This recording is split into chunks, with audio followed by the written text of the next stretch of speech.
Chapter 1. The woman in the photo had delicate facial features. Her skin was delicate and fair, and the white work shirt made her skin look as white as porcelain. In the photo, she was kneeling on the ground, holding a rag in both hands. She was seriously and meticulously doing her job as a hotel cleaner. She did the dirtiest and most tiring jobs in every city. However, she only had a calm and tranquil temperament. She was like a weed growing on a cliff. But anyone who knew what the woman in the photo had gone through couldn't help but admire her tenacious perseverance and extraordinary wisdom. But for the rich lady holding the photo, she hated it to the core. Yiqian, do you want to live? Huh, let's see if I'm willing or not. An elegantly dressed young lady with bright red lipstick pursed her lips tightly. She stared at the photo with a cold gleam in her snake fangs, cold and vicious. Yiqian, you shouldn't be alive, the rich lady said gloomily with a strong, murderous intent. She wouldn't let go of someone who knew all of her secrets, even if it was her cousin. The lives of the poor were worthless. Those who shouldn't live should just disappear. She took away everything that belonged to Yiqian. Now that she was in a high position and married into a good family, she naturally had to play with her cousin who knew her secrets. Yiqian, she had no choice. If she died, it would be hard to explain to her husband who knew that she had a cousin who didn't do her job properly. You didn't pass the probation period. The hotel has decided not to hire you. Pack your things in 3 days and get out of here. Yi Jian, who was 28 years old, was fired again after 2 months of work. She was just like in the photo. Her temperament was calm and tenacious. She stood straight in front of the hotel manager in the lobby. She didn't bend over because of the manager's words, nor did she panic because she lost a job. She was used to losing a job every 2 months. While she became cold, it also made her heart stronger. Yiqian calmly looked at the manager with her dark, obsidian-like eyes. She said faintly, "When will you pay me? We are a big listed company. How can your 2,000 yuan salary be small?" Manager Liu looked at the face in front of him that was so beautiful that it could make any man's heart flutter, and his heart itched badly. 10 minutes ago, he had been scolded by the HR manager because he had recruited a woman who had offended a big shot. He stared at Yiqian as he pulled open the drawer of his desk, took out an envelope, and threw it out. Yiqian threw the envelope containing his salary to the ground. His pupils constricted as he clenched his fists. The phone on the desk rang, and Manager Liu picked it up in a bad mood. Damn it, he had to turn off his phone later. Manager Liu, I know you're a man who has tender feelings for women. Yiqian, who seduced his teacher at the age of 14, you should know what to do. Don't worry, nothing will happen. Just don't kill him. A gentle voice came from the phone. Hearing that voice, Manager Liu felt that the other party was a beauty. Train her well. I'm happy. You want to be the vice president of the hotel? It's just a word from me. Stupid. She got involved with a man at the age of 10, and she's still pretending to be a loyal woman in front of me. After hanging up the phone, Manager Liu's lust was aroused, and he became even more unbridled. He was so damn lucky. He had ordered someone to make Yiqian drink the drugged water. He wanted to forget about it after doing it once, but this phone call came at the right time.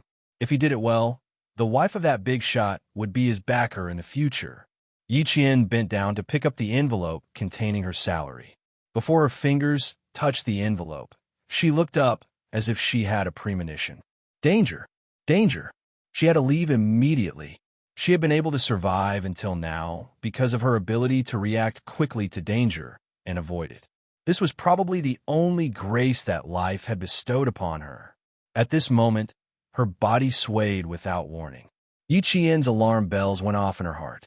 Before she could stand up, an indescribable feeling of embarrassment spread through her limbs and bones.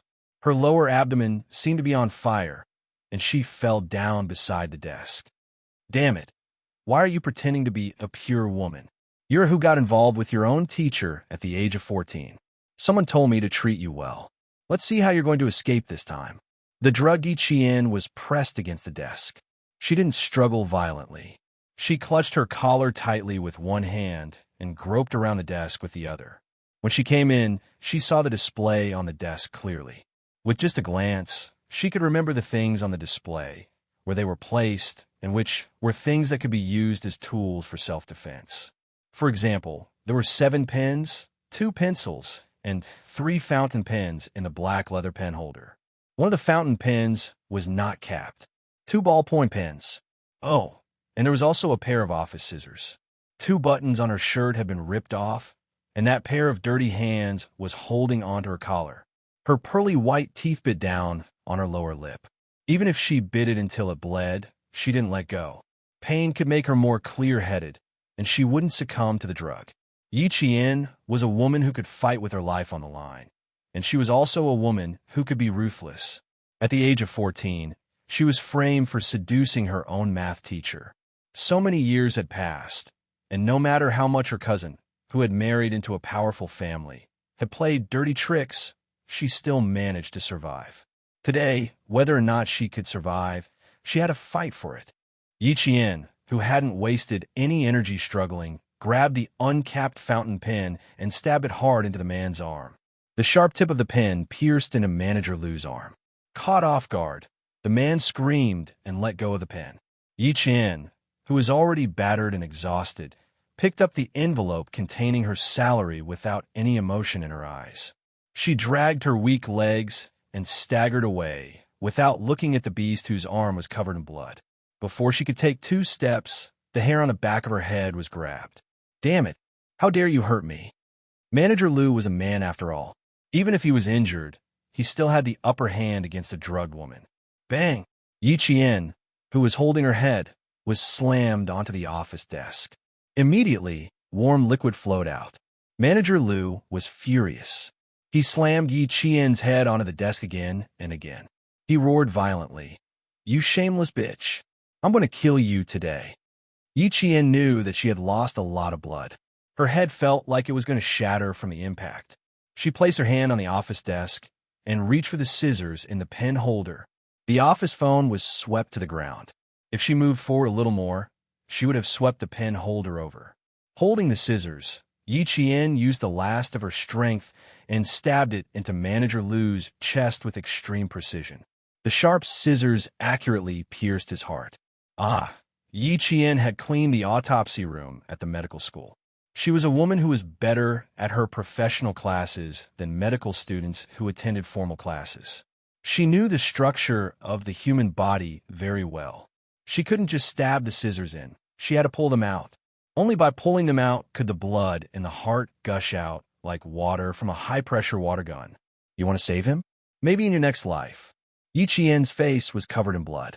Even her hair was drenched in blood. It was as if she had just walked out of hell.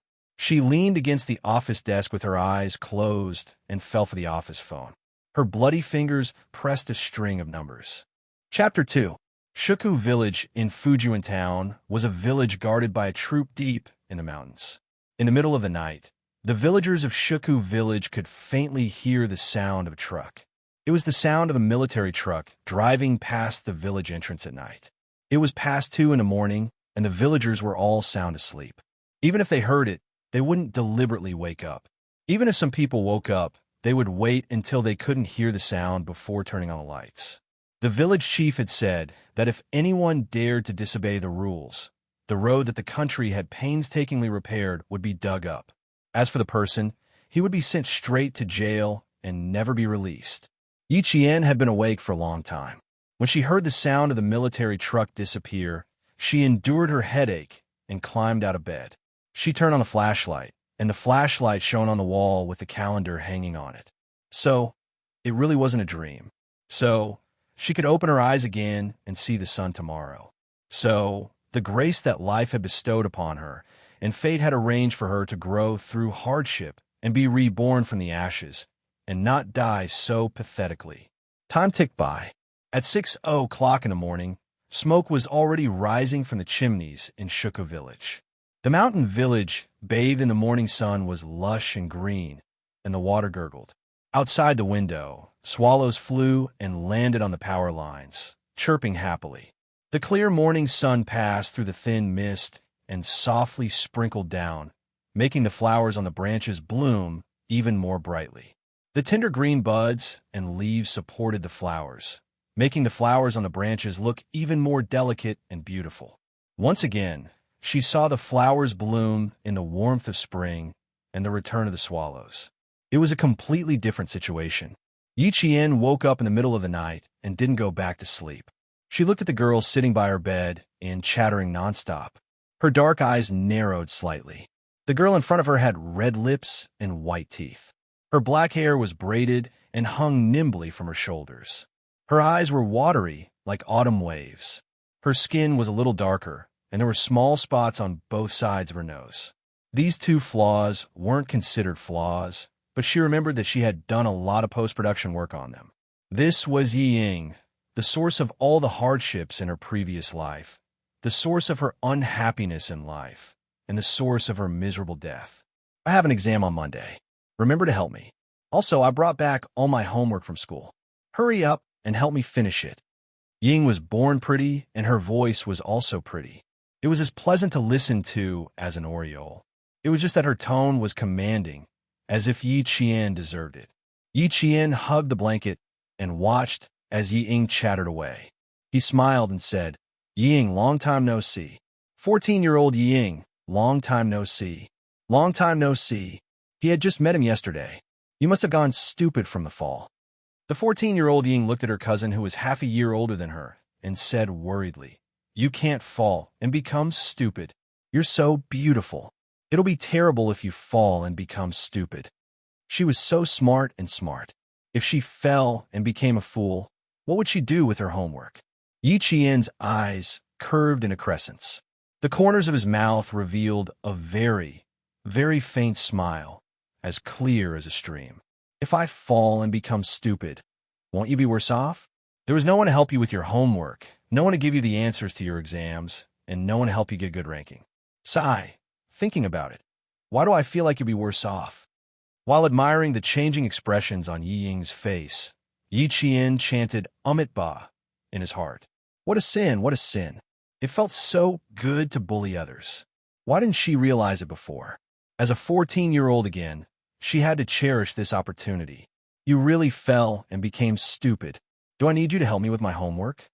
Yi Ying gritted her teeth and said unhappily when Yi Qian said what she was thinking.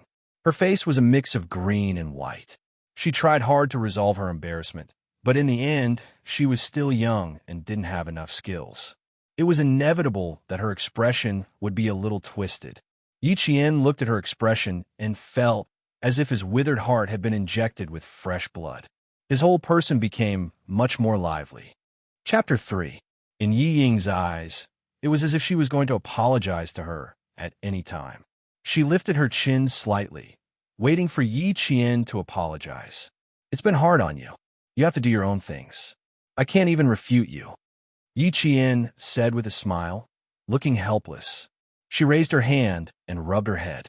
Ignoring Yi Ying, who was so angry that her face was distorted, she asked her to leave. "I want to change my clothes.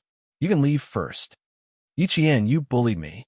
Yi Ying stood up, her watery eyes filled with tears. She looked delicate, but her actions were wild. She slammed the wooden door and left angrily. "Bullied? Yi Ying, I told you, just you wait."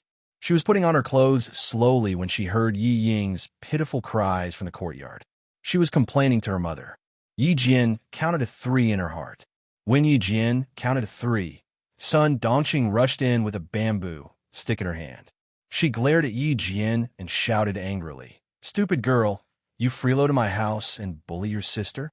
Little brat, don't let me feed you until you become an ingrate." She rushed in front of Yi Qian. The bamboo stick was not aimed at his body, but at his face. How much hatred did she have for him? If she didn't hit him well, he would go blind. Yi Qian had already dodged when the bamboo stick was about to hit his face. She had returned to her 14-year-old self. She would not allow herself to be hit again, nor would she allow anyone to hit her. No one could. Yi Ying even needs me to do her homework. It wasn't easy for me to persuade her to do her own things. "Aunt, aren't you going to thank me? Why are you hitting me?" Sun Dongqing was both an aunt and an aunt. 2 sisters married into the same family. They were sisters in their mother's family and sisters-in-law in their husband's family. "Oh, you dare to dodge? You didn't fall to your death yesterday, but today you know how to anger me. Sun Dongqing glared. She rolled up her sleeves and picked up the bamboo stick. Stupid girl, your mother isn't here anymore. I have to teach you a lesson. What a disgrace, seducing your own teacher at such a young age. You should have been thrown out last night. Don't lead my Ying astray. Sun Dongqing had always been merciless to the daughter left behind by her elder sister. In her maternal family, she was proud and arrogant. She was bound to win in front of her elder sister. Now, there was only one orphan left in her elder sister's house. Shouldn't she discipline her properly? Her words made Yi Jian's eyes turn cold. Her delicate little face tensed up with a frosty expression. Seducing a teacher. When she woke up last night and looked at the wall calendar, she realized that she had returned to the spring when she was 14 years old. The first month of school was when the peach blossoms were in full bloom. That year, when she was 14 years old, she went to call Ying home from school. When she came out, she bumped into Ying, who was running towards her. Before she could say a word, she was pulled by Ying and started running. After running for a few dozen meters, she was tripped by Ying. When she fell, her forehead hit a moss-covered rock, and she fainted on the spot. When she woke up, it was already Sunday morning, and there was a scandal about her seducing her teacher. And now, he woke up on Friday night. The difference between one day and 2 nights was the key to her life. Chapter 4. Sun Dongqing's rushing footsteps came to an abrupt halt when she saw the pair of sharp scissors shining with a cold light. She saw the viciousness on Yi Qian's face and the coldness in his eyes. For no reason, her heart skipped a beat. Her hand, which was holding the bamboo stick up high, dropped instantly. Aunt, before the matter is investigated thoroughly, don't make a fuss about making my life difficult. I'm not afraid that the whole family will suffer because of me. Yi Qian said coldly. His eyes were very dark, even darker than the night sky. His eyes were especially bright as the stars. When he stared fiercely, the color in his eyes changed. His eyes were like the ever-changing aurora. Although they were beautiful, they made people feel fearful. Stupid girl. Let's see how long you can keep up your pretense. When the teacher comes looking for you, you can explain yourself. Facing Yi Qian's viciousness, Sun Dongqing's heart skipped a beat. Subconsciously, she thought, did Ying lie? As the thought flashed through her mind, Sun Dongqing hurriedly stopped herself. Impossible. Ying had always been obedient. It was impossible for her to lie. No, she had to ask Ying. Sun Dongqing thought of the seriousness of this matter. She threw the bamboo stick down and walked out. This matter happened to Yi Qian. She wasn't anxious at all. After all, she wasn't her daughter. Her mother-in-law also hated this granddaughter to death. But Sun Dongqing didn't know why, but she felt very anxious. She felt that something bad was going to happen. Yi Qian coldly watched her leave. The corners of his mouth curved slightly. In the mirror, she saw her own 14-year-old face clearly. Although her facial features were delicate, there was still a hint of youthfulness. However, the smile on the corners of her lips was already filled with the vicissitudes of life. Her gaze softened slightly. Her faint eyes had an extremely cold look. She looked up and saw Sun Dongqing hurriedly chase out of the courtyard. In the blink of an eye, she disappeared from her sight. Yi Qian coldly retracted his gaze. He found a comb and began to comb his black hair. Ying, this time watch carefully. Back then, I let you off because of a momentary lapse in judgment. Now, I will definitely make you beg for death. Under the peach blossom tree outside the house, Ying, who was folding peach branches, was frightened by Sun Dongqing's voice. She pouted unhappily. Mom, you scare me. Sun Dongqing couldn't bear to say harsh words to her daughter, so she asked in a low voice, What did you say when you came back yesterday? What's going on? What do you mean? Ying lowered her head, the tip of her nose gently touching the delicate peach petal. She hid the panic in her eyes. How would I know what's going on? Come in and tell me. Sun Dongqing looked around and made sure that no one was around. Then, she pulled her daughter into her bedroom and began to interrogate her. Yi Qian, who came out from the other side of the house, watched the mother and daughter tugging and pulling each other into the house. With a faint smile on his lips, he walked out of Sun Dongqing's house. This was not her home. Her house was located in the innermost part of the village, next to a bamboo forest. Every brick and tile had been added by her parents when they were still alive. Before the age of 4, it was heaven. In front of the house, there was a garden full of peach blossoms. Behind the house, there was the sound of bamboo waves. She sat under the peach blossom tree, resting her chin on her hands as she watched her mother read a poem aloud. Her eyelids gradually drooped as she fell asleep. Her father, who had just returned from digging up spring bamboo shoots, was beside her, peeling bamboo shoots while laughing. Occasionally, he would laugh and say, "Jane is like you. She likes to read." Her heavenly happiness came to an abrupt end at the age of 4. Yiqian, who was reminiscing until tears flowed from his eyes, saw a villager walking over and quickly wiped the corners of his eyes. Before Yiqian could greet the villagers, who were busy in spring, they surrounded her and asked about her health. "Aya, Miss Jian, you're awake? Does her head still hurt?" Chapter 5. In the face of their concern, Yiqian rubbed her forehead in embarrassment. "It doesn't hurt anymore. I just accidentally tripped over Ying. Maybe I was too nervous about the exam at noon and fainted from the shock." "You child, why are you nervous about the exam? Ying is good at studying. Let her copy the exam for you." The villagers began to tease her. They all felt pity for this orphan girl who had no parents and was living in her uncle's house. Now, their gazes were kind and friendly, instead of pointing fingers at him. Yiqian pursed her lips slightly and pretended to twirl her hair uneasily. She lowered her head and muttered, "She handed in the exam paper a long time ago. I couldn't copy it even if I wanted to. I only dared to hand in the exam paper when the bell rang."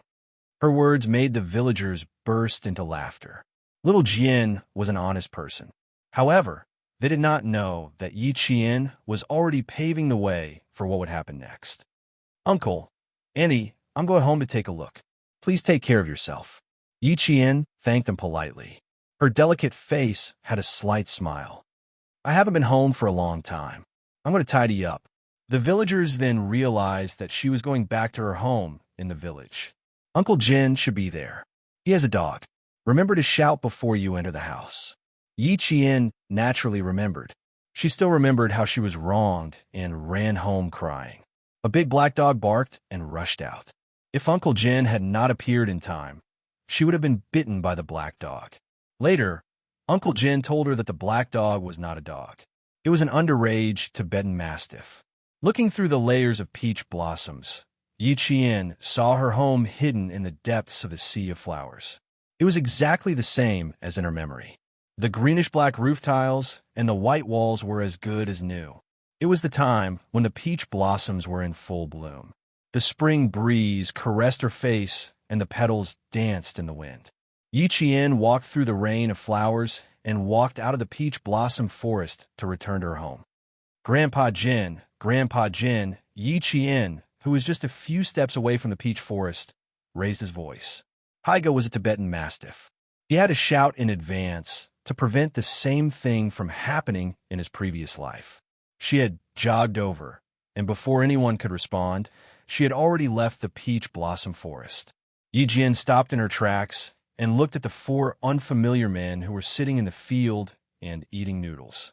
He nodded slightly and asked, "Is Grandpa Jin here?"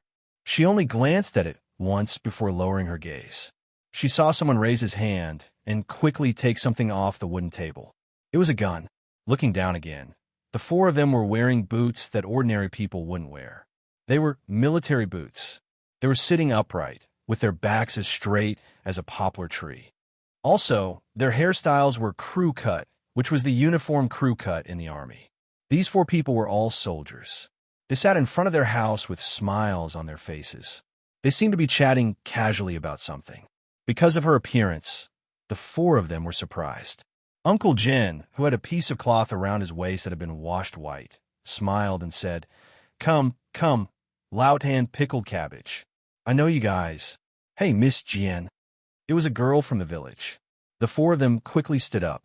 One of the men with square features, who seemed to be the leader of the 4, laughed and said, don't be afraid, little girl. We're not bad people. Of course, she knew that they were not bad people. Besides, what kind of bad people had she not seen before? Chapter 6. Yi Qian nodded slightly and smiled at them. He did not show any fear of strangers. Instead, he walked over to Uncle Jin, who was holding a few plates, and said softly, "I'll carry them. Your foot is not good. It hurts when spring comes. It's better for you to sit down." When these words fell into the ears of the 4 soldiers who had stood up, it was really unpleasant. They all knew that Elder Jin's father's foot was not good.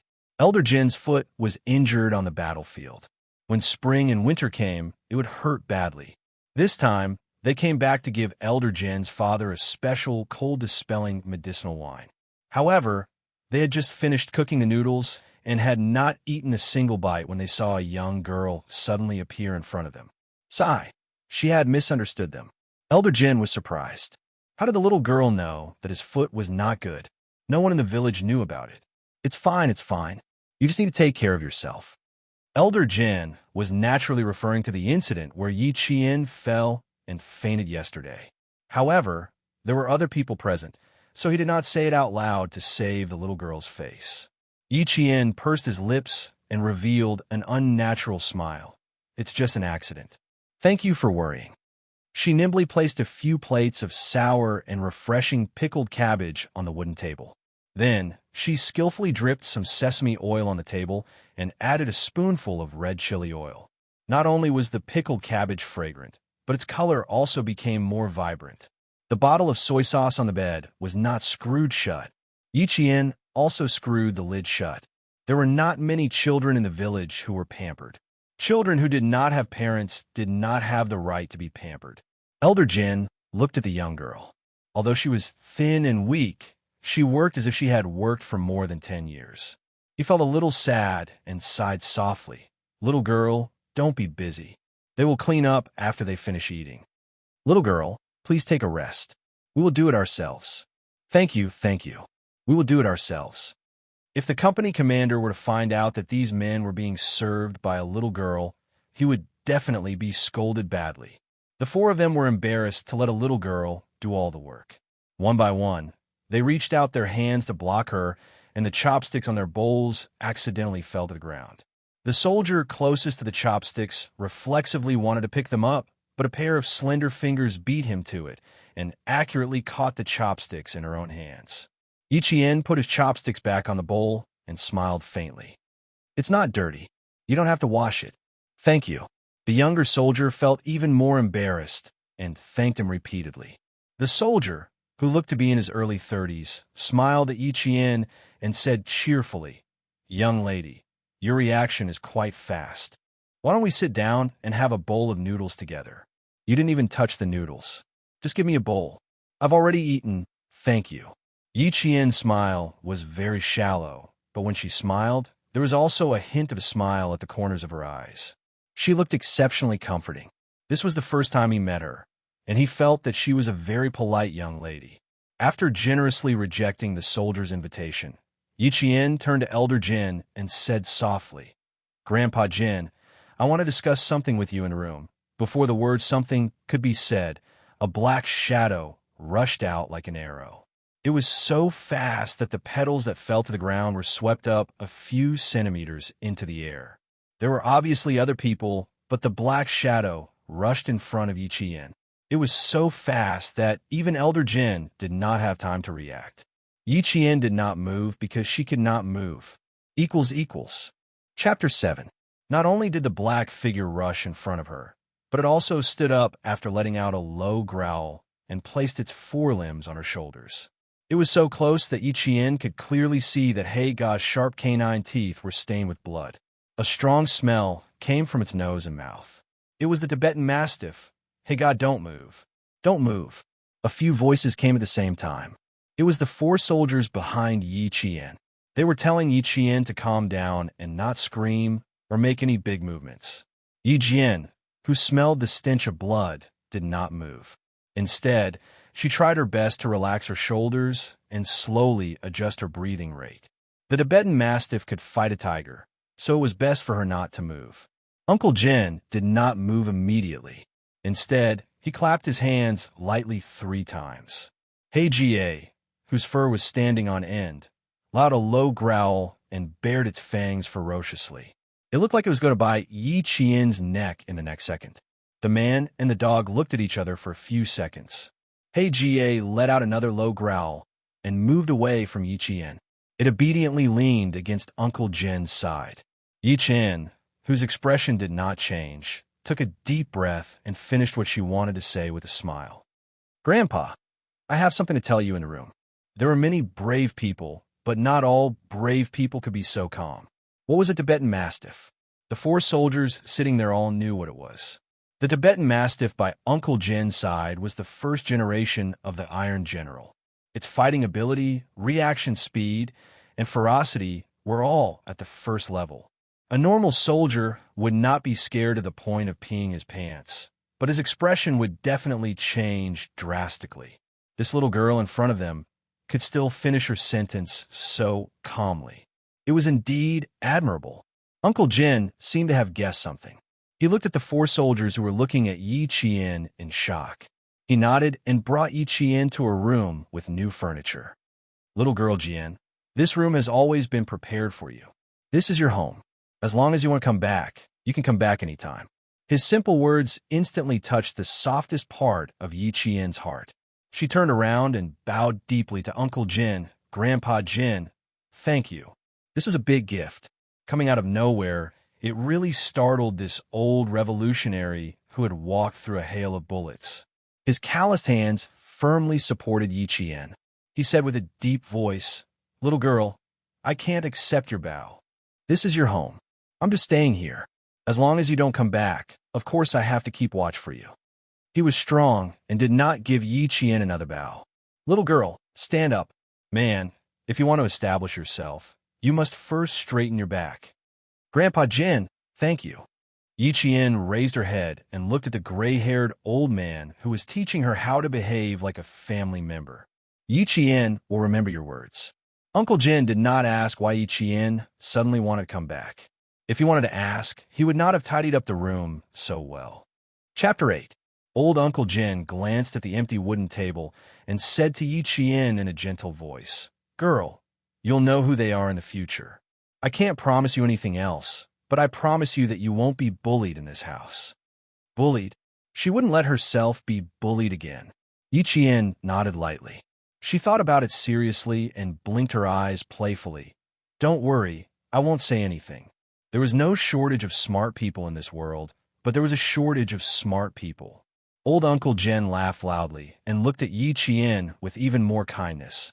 Okay, Grandpa will wait for you to come home.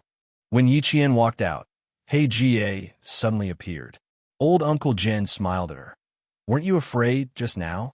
You weren't scared? A young Tibetan Mastiff was stronger than an adult dog. Yi Qian glanced at it and smiled. I'm not scared. All intelligent dogs can recognize their masters. Girl, you're a brave person. But this isn't a dog, it's a Tibetan Mastiff. A very intelligent one. Old Uncle Jin saw that she was calm and didn't show any fear. He was happy. Let it smell you. It'll recognize you when you come home. He clapped his hands, and Xianxia reacted quickly. It dashed over as if it had received professional training. Come, Heiga, smell your little master. Old Uncle Jin bent down and gently stroked Heiga's head. He motioned for Yi Qian to reach out her hand and let it recognize her as its master. Yi Qian boldly reached out her hand to Heiga's sharp fangs. Xianxia, I'm Yi Qian. Please take care of me in the future. Recognizing a master wasn't something that could be done quickly. A Tibetan Mastiff would only recognize one master in its lifetime. Only an intelligent Tibetan Mastiff would be able to recognize a second master. Heiting didn't approach Yi Qian immediately. Instead, he shook his fur and circled around Yi Qian's feet like an arrogant general. From time to time, he would sniff and whimper. After sniffing and whimpering for at least 3 minutes, it finally lowered its head and rubbed Yi Qian's little feet. Then it lay down meekly. This was a sign that it had recognized its master. Yi Qian was overjoyed that Xianxia recognized her as its master, but Sun Dongqing walked around the village for a while. Early in the morning, she was anxious and angry, so she was sweating all over. Damn girl, what did she die? She was always under his nose when he had nothing to do, but when he looked for her for something, she didn't even appear. After looking around, Sun Dongqing stood on the embankment and cursed. With her sharp eyes, she finally saw Yi Jian standing on the bank of a pond above. Her eyes moved slightly. She was originally furious, but now she let out a shrill scream. Jian girl, what are you doing? Come back quickly. Come back quickly. Haida, quick. Pull Jian girl back. Damn girl. She's taking things too hard. She's going to jump into the pond. A villager with a hoe on his shoulder happened to pass by the embankment. When he heard this, he was so frightened that he dropped his hoe and stumbled a few times. His hands were like iron pliers as he pulled Yi Qian to the side. He was probably frightened. His strength was so strong that he almost threw himself and Yi Qian into the paddy field below. Uncle Hai, please be careful. Yi Qian reacted quickly. He even pulled the middle-aged man who was about to fall into the paddy field. I just came out of my house, and he yelled at me. I was stunned. The middle-aged man felt cold sweat break out on his back. When he heard Yi Qian's words, his expression turned ugly. That auntie of yours is always so noisy. She's almost scared my soul out of me. Chapter 9. Yi Qian quickly apologized. Uncle Hai, I'm sorry. I don't know what my aunt said about me jumping into the pond. Even though I'm young, I know that jumping into the pond will cost me my life. I can do anything else, but I can't do this. The little girl's spirit has risen after a fall. The middle-aged man laughed when he heard this. He raised his hand and rubbed Yi Qian's head. It's good that she's more spirited. If she's like your aunt, she'll scare me to death sooner or later. Below, Sun Dongqing ran all the way over, shouting, You little girl, don't get me killed. You're so young, yet you don't say anything when something happens. You even know how to jump into the pond. If you die, it'll be a clean slate, but I'll be criticized behind my back for the rest of my life. Who taught you to do such a stupid thing? Jump into the pond. Jump into the pond. Stupid girl, if you have the guts to jump into the pond, why don't you have the guts to let the matter rest? Yi Qian saw her shouting, and her actions were extremely exaggerated. In order to show that she was really anxious, she purposely missed her foot and stepped into the water field.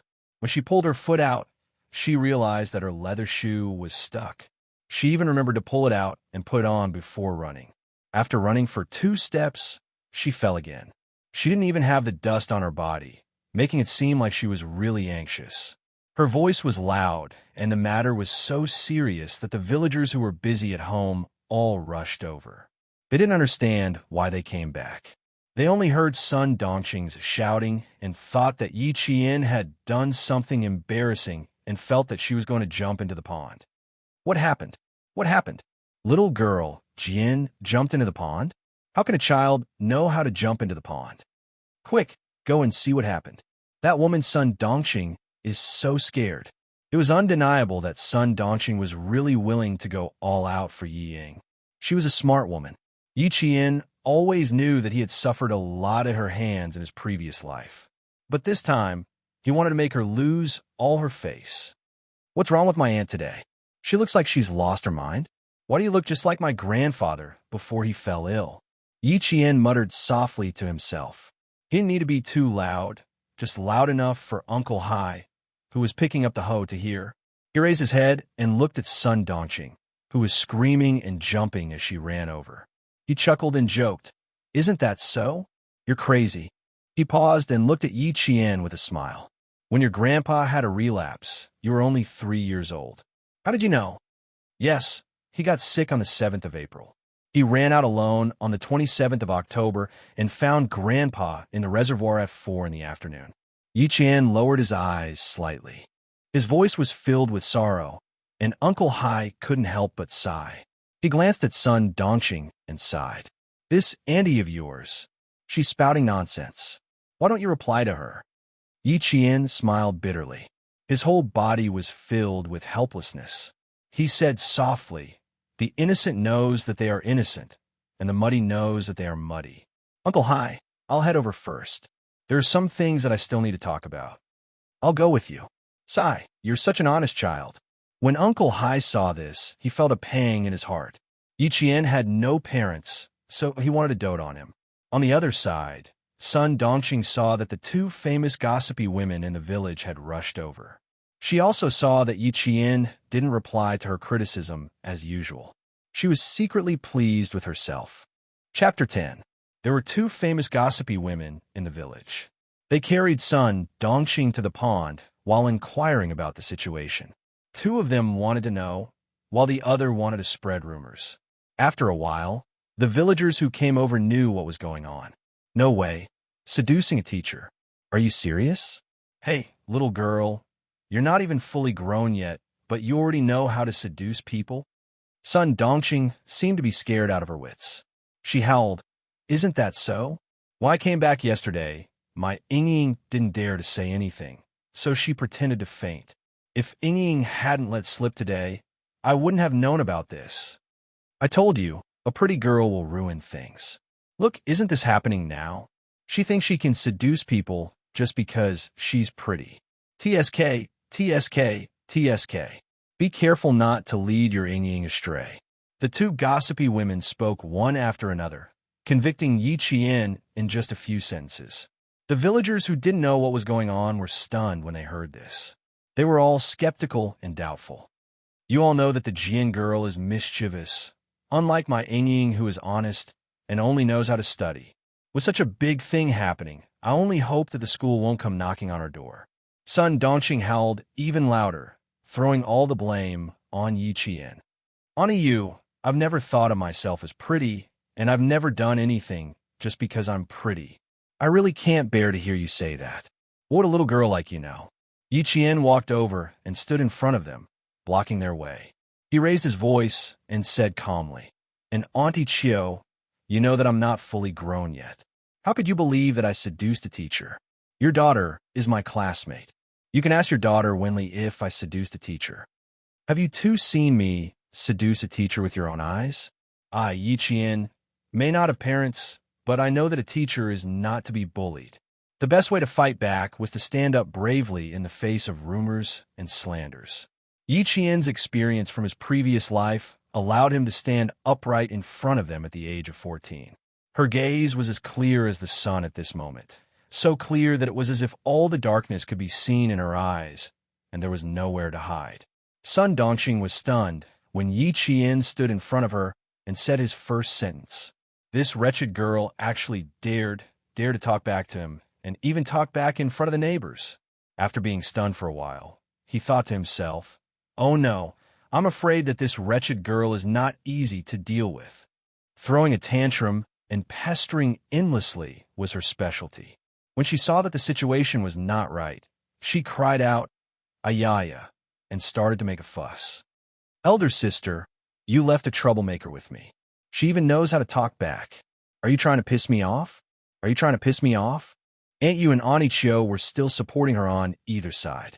After Yi Qian finished speaking, they couldn't help but look embarrassed. When Sun Dongqing started to make a fuss, the two of them tactfully let go of her. She continued to make a fuss. Yi Qian looked on coldly, pursed his lips, and calmly said, "I was an orphan when I was young. This is something that everyone in the village knows. Auntie, you don't have to talk about it every day. It's precisely because I'm an orphan that I have to be more careful, because I don't have the qualifications to cause trouble." Chapter 11. When Sun Dongqing heard this, she immediately stood up from the ground. She stopped complaining and slapped her thigh. "You dare talk back? You wretched girl, do you respect me as your aunt? You dare to talk back to your elders like this? I know what kind of person you are. You even dare to talk back to your elders. Seducing a teacher. You think you can't do it? And you said that I seduced a teacher. Have you verified it? Have you gone to the school to ask? Have the teachers come to our house? Did you ask Ying what's going on?" Yi Qian calmly dragged Yi Ying into the conversation. Not only did she stand upright, her words were even more upright. A few villagers that Yi Qian met early in the morning also gathered around. They understood what was going on and started talking about what happened yesterday. Little Jian was in the middle of an exam. "What do you mean by seducing a teacher? Wasn't it Ying who dragged Miss Jian away and tripped her? How is this related to seducing a teacher? Sun Dongqing could no longer keep up with Yi Qian's pace, especially when Yi Ying was mentioned. She panicked and wanted to interrupt, but there was no chance. The villagers started talking among themselves and comforted Yi Qian. There's no smoke without fire. You didn't do it, so why would others accuse you? Sun Dongqing was furious. She pulled apart the neighbors around Yi Qian and pointed at Yi Qian. Flies don't bite a flawless egg. If you were a good person, no one would dare to criticize you. Yi Qian looked straight at her and even smiled faintly. No matter how good an egg is, it can't withstand being slandered. Aunt, uncles, and aunts haven't heard of it, but only you know. Your niece wants to ask you, where did you hear about it? How about this? Why don't we confront each other face to face? You're my aunt, my relative. I don't think you want me to be wronged. Yi Qian knew that this was the only way to prevent the villagers from thinking that he was really going against Sun Dongqing. Sun Dongqing, who had made up her mind, clenched her teeth tightly. On the surface, she put on a pained expression as she beat her chest and stomped her feet. Do you know what I've wronged you and what you've done? That damn girl was still being stubborn even now. I want to keep it a secret for you, but can I? When the villagers heard this, they felt that something was amiss. This kind of thing, if Sun Dongqing hadn't told them, they wouldn't have known. The child is still young. How could he do such a thing? Seducing a teacher. How big of a crime was that? Sister-in-law Dongqing, I think you'd better call the person who passed the message over and confront him face to face. That's right, this kind of thing that tarnishes a child's reputation. Whoever spouts nonsense is going to suffer 1,000 cuts and 10,000 cuts. Yi Qian stood steadily. His words were loud and clear, without a trace of guilt. His expression was bright, his eyes were clear, and his movements were calm. It was enough to prove that she had been wrongly accused. Confrontation? How could there be a confrontation? Sun Dongqing was secretly gritting her teeth. She glared at Yi Qian with a fierce and gloomy expression. Yi Qian, now that you've grown up, your wings have hardened, haven't you? I haven't grown up. I've just become more sensible. I know the severity of the matter, and I know that I have to stand up for this kind of thing. Seducing a teacher requires a time and place. Since Anne is so sure that I'm shameless, then you must know everything. Chapter 12. Yi Qian didn't back down and instead advanced. This made Sun Dongqing a little nervous. She said firmly, "Stupid girl, I really took your kindness for granted. Fine, when the teacher comes, I'll see what you say." She couldn't stay here for too long. If she stayed any longer, Sun Dongqing felt that she wouldn't be able to handle it. Stupid girl. Did she change her personality in one night? She even knew how to bring the villagers here to testify. She couldn't be bothered with her. Seeing that the situation wasn't right, she, who had always been clever, quickly shook her hand and left while cursing. At this moment, the surrounding villagers all understood what was going on. They all criticized Sun Dongqing for being unreliable. It was Yi Qian's bad luck to have such an aunt. After saying a few words, a few of the more thoughtful people gently nudged the people beside them, indicating that it was better to speak less. After all, Sun Dongqing had a husband who was the deputy mayor of Fujian town. It was said that he might be promoted to mayor this year. Yi Qian, who had calmly observed this scene, lowered his eyes slightly. His long eyelashes gently covered the coldness in the depths of his eyes. She knew who the villagers were afraid of. This was also Yi Ying's capital. With a father who was the deputy mayor, no matter what happened, the school teachers wouldn't go overboard and blame her. As for herself, after the sighing villagers left, Yi Qian gently opened his hand. His palm was delicate and the lines on his palm were clear. It was like the path he wanted to take. In the end, it should be in his own hands. Uncle Yi Jifan was someone she didn't want to go up against at the moment. She understood this man too well. He was a man who didn't care about his own family in his pursuit of power. But he had a weakness. He cared a lot about his reputation. She couldn't directly go up against Yi Jifan now, but she could use his weakness to bring down Sun Dongqing first. Yi Qian, who was standing alone, raised his head. His smile was bright and beautiful. There was nothing to be afraid of, nothing to worry about. The path was in his own hands, and this was a very good start. 14's smile was bright and carefree. full of vigor. Her beautiful facial features were devoid of any haze, only hope for the future. Her smile was so glaring in Yi Ying's eyes as she walked over. Yi Ying wanted to pounce on her and scratch her face. Yi Jian, who had always been sensitive, calmly stopped smiling when she saw the malicious gaze behind her, which was as sharp as a needle. She turned around and looked at Yi Ying, who was glaring at her. The corners of her mouth curled up slightly. She looked at her condescendingly and disdainfully. Yi Ying, who was standing a few steps away, was a meticulous person. After she understood what was going on, her expression changed drastically, and anger rushed to the top of her head. Yi Qian. She gritted her teeth and growled in a low voice. She took a few steps forward and stretched out her hand to push Yi Qian away, as if he was at home. Suddenly, out of the corner of her eye, she saw a few villagers looking over. She reacted quickly and immediately put on a sisterly expression. She reached out and placed her hand on Yi Qian's shoulder. Yi Ying, you disgust me, and I disgust you as well. Yi Qian avoided her easily and didn't let her act disgust him even more. He chuckled coldly and said, "You know what I mean? Don't put on an act for others to see." In the eyes of the villagers, Yi Ying from the deputy mayor's family had always been obedient. She was good-looking, good at her studies, and had a good personality. Chapter 13. I like to see if you've really changed. Yi Ying couldn't be bothered to keep up the act. She wasn't the scheming Yi Ying anymore. Yi Ying couldn't be bothered to keep up the act. She was no longer the scheming Yi Ying. Yi Ying couldn't be bothered to keep up the act. She pulled a long face and said fiercely, "You eat my food and live in my house. You're worse than a dog when you leave my house." Yi Qian looked at her. His dark eyes were like the calm sea, vast and boundless, but also extremely deep and cold. Yi Ying swallowed uncomfortably and stammered. What are you looking at?" She then smiled faintly and said slowly, "Go home and ask your mother where the food I eat and use comes from. Also, Yi Ying, you better remember this. You're the one who's worse than a dog when you leave my house.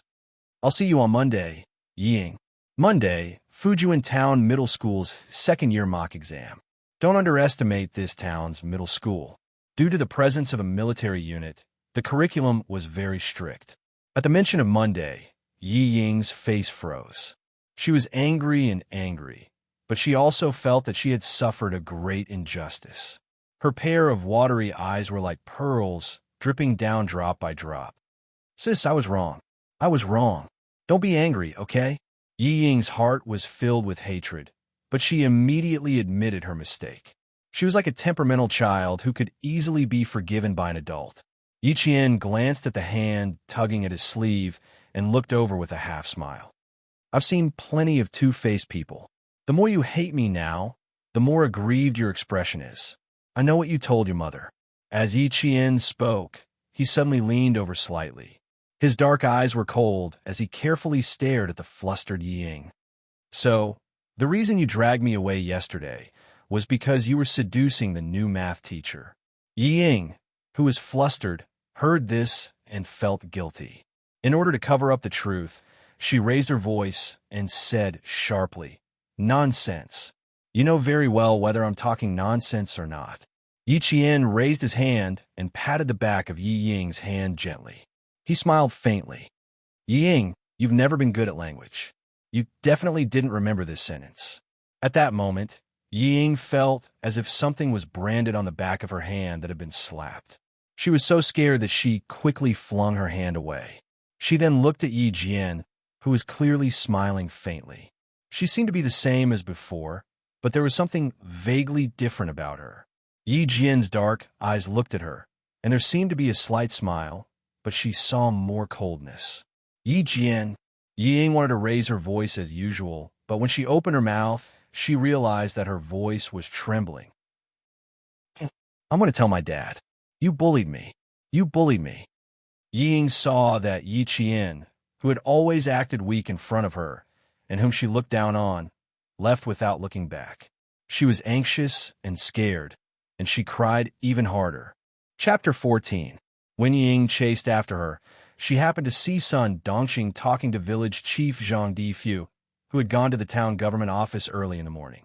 She vaguely heard her mother asking about the town's middle school teacher. Yi Qian, who was in front of her, turned around and naturally heard it too. He looked at Yi Ying with a half-smile. He didn't say anything, but it made Yi Ying's hair stand on end. Isn't there a new math teacher in the city? I heard that. Hearing this, Yi Ying forgot to cry. Like a cat whose tail had been stepped on, she shrieked, "Mom, what are you asking about all day?" Yi Ying, who had a guilty conscience, was most afraid of mentioning the teacher. Her sudden shriek made Sun Dongqing's heart skip a beat. "What are you shrieking about? All day long, play, play, play. Do you think you're a concubine? I'll take care of you. If you were a concubine, you'd still be living here." It sounded like she was criticizing Yi Ying, but she was actually scolding Yi Qian indirectly. Yi Qian just smiled and pretended not to hear. Yi Zhifan wasn't back yet. With a guilty Yi Ying around, seducing the teacher wouldn't cause a stir in the village for the time being. Sun Dongqing saw Yi Qian's nonchalant expression, as if he didn't care about her at all. She, who had finally calmed down, felt a sharp pain in her heart. She rolled her eyes and sneered, "Oh, you're back to pack your things and leave. That's right, my house is small. How can it accommodate a big Buddha like you?" Her original intention was to threaten Yi Qian. "Stupid girl, let's see if you still dare to talk back to me. How dare you be naughty? Without this house, where can you go?" Village Chief Zhang Difu was already frowning. He wanted to ask a few more questions, but he saw Yi Qian's eyes fill with tears. His eyeballs were about to fall out. He sobbed and said, "Aunt, how long are you going to accuse me? What's seducing the teacher? If I admit to this baseless accusation, will I still be able to live? Aunt, I beg you, please give me a way out." With that, Yi Qian covered his face and ran away. She still had to go to the neighboring village to look for her classmate, Zhang Bin, who had handed in the papers with her yesterday. Back then, the matter of her seducing her teacher was settled as soon as she woke up. When she woke up from the fall, she was scared silly. By the time she came back to her senses, everything was settled. Only Zhang Bin, who had handed in the papers one after the other, was the only one who stood up for him. Yi Qian looked as if she had suffered a great grievance and even ran away with tears in her eyes. Sun Dongqing and Yi Ying were dumbfounded. Village Chief Zhang Difu couldn't stand it and said unhappily, "Zhifan's wife, Zhifan only has one niece. You're his aunt. Do you think you're speaking like an elder?" After saying that, he flung his sleeves and left. Sun Dongqing was so angry that she slapped her thigh and cursed herself for being so unlucky. She also said that she was so nice to Yi Qian. Anyway, after Yi Qian covered his face and left, she couldn't explain herself anymore. Yi Qian, who had already gone to the neighboring village, couldn't hear them. Even if he did, she wouldn't take it to heart. She didn't take the main road, which was a waste of time. Instead, she took a small path that only required her to climb over a mountain. When spring came, all the hibernating animals came out. Even the hibernating snakes started to come out. Yi Qian casually picked up a twig that was 2 fingers thick. It wasn't to ward off snakes. She wasn't afraid of snakes since she was young. Holding the twig in her hand was just a habit. Chapter 15. The flowers on the mountain were in full bloom. As they walked along the mountain path, the white birch trees blocked out the spring sun. Deeper into the mountain, Yi Qian could see an iron fence that stretched along with the mountain. This was a fence set up by the troops stationed deep in the mountains to prevent civilians from trespassing into the restricted area for fear of accidentally injuring the children in the mountains. Halfway up the mountain, Yi Qian heard the rustling of leaves. Someone was walking in the mountains. It was normal for villagers to walk in the mountains, but Yi Qian felt unreasonably nervous. He instinctively hid under a tree and covered himself completely. Gently brushing aside the bushes, Yi Qian saw 3 unfamiliar men carrying something on their shoulders. They seemed to be searching for something. "Fuck, that kid took the money and didn't do anything. What do we get from this place?" The man who spoke was only in his mid-20s, but he was the shortest of the 3. He carefully placed the thing on his shoulder against the tree. "We have to climb up." The tallest man was probably tired from walking and leaned against a white birch tree to rest. "Let's take a break." Fuck, we've been walking in this deep forest for days. If we can't do it, we can go down the mountain and find a farmer to get some food. If you're not afraid of death, then go down the mountain and get some food. The man with a pair of gloomy eyes, who was of average height and also the strongest, snorted coldly. He reached into his pocket and took out a cigarette. He sniffed it and put it back into the cap. Let's go. Let's go up. If we can't complete the task, we'll be starving for the rest of the month. The other two men obviously only listened to him. When he said to go, they immediately packed up and left. The shorter man was struggling to carry the thing, so he said to the taller man, "Give me a cannon barrel. My shoulders are peeling." Cannon barrel? Camera lens? When the shorter man took out the thing from the waterproof canvas bag, Yi Qian's pupils constricted. It really was a camera lens, and it was not an ordinary lens. It was an imported lens that cost at least tens of thousands. In a split second, Yi Jian guessed what they had said before and instantly understood what these people wanted to do by carrying expensive lenses in the mountains for a few days. They were here for the troops deep in the mountains. They wanted to steal the military's secrets. Yi Qian, who was supposed to go to the neighboring village, was stunned. If they really wanted to film the troops, they had to go to Eagle Beak Cliff, which would take at most an hour from here. If she went down the mountain to find Grandpa Jin, he would definitely have a way of contacting the troops. The tall man put one of the heaviest lenses into his bag and said sarcastically, "Don't plant seeds on women. If you have time, learn from Brother Liu. Go to the gym and walk around." The tall man put it aside and reached for his belt. As he unbuckled his belt, he said, "I'm going to pee. You can put in yourself." Yi Qian, who had been holding on to the tree branch, clenched her fists. The man was coming in her direction. Yi Qian looked around quickly. She was no longer squatting. She slowly walked around the tree until she reached the back. She shrunk her shoulders and tried to use the tree trunk to block her. Yi Qian held her breath. She was so sensitive to smells that after a few days, she could smell even the slightest bit of residual scent. A jet black snake slithered down from the tree branch, then slowly slithered towards the feet of the man who was dealing with an urgent matter in his life. The man, who was shivering comfortably, lowered his head and looked at the snake. He was so frightened that he screamed and stepped back. Chapter 16. If they couldn't hide, then there was no need to hide anymore. If they continued to hide, it would only boost the other party's morale and put them at a disadvantage.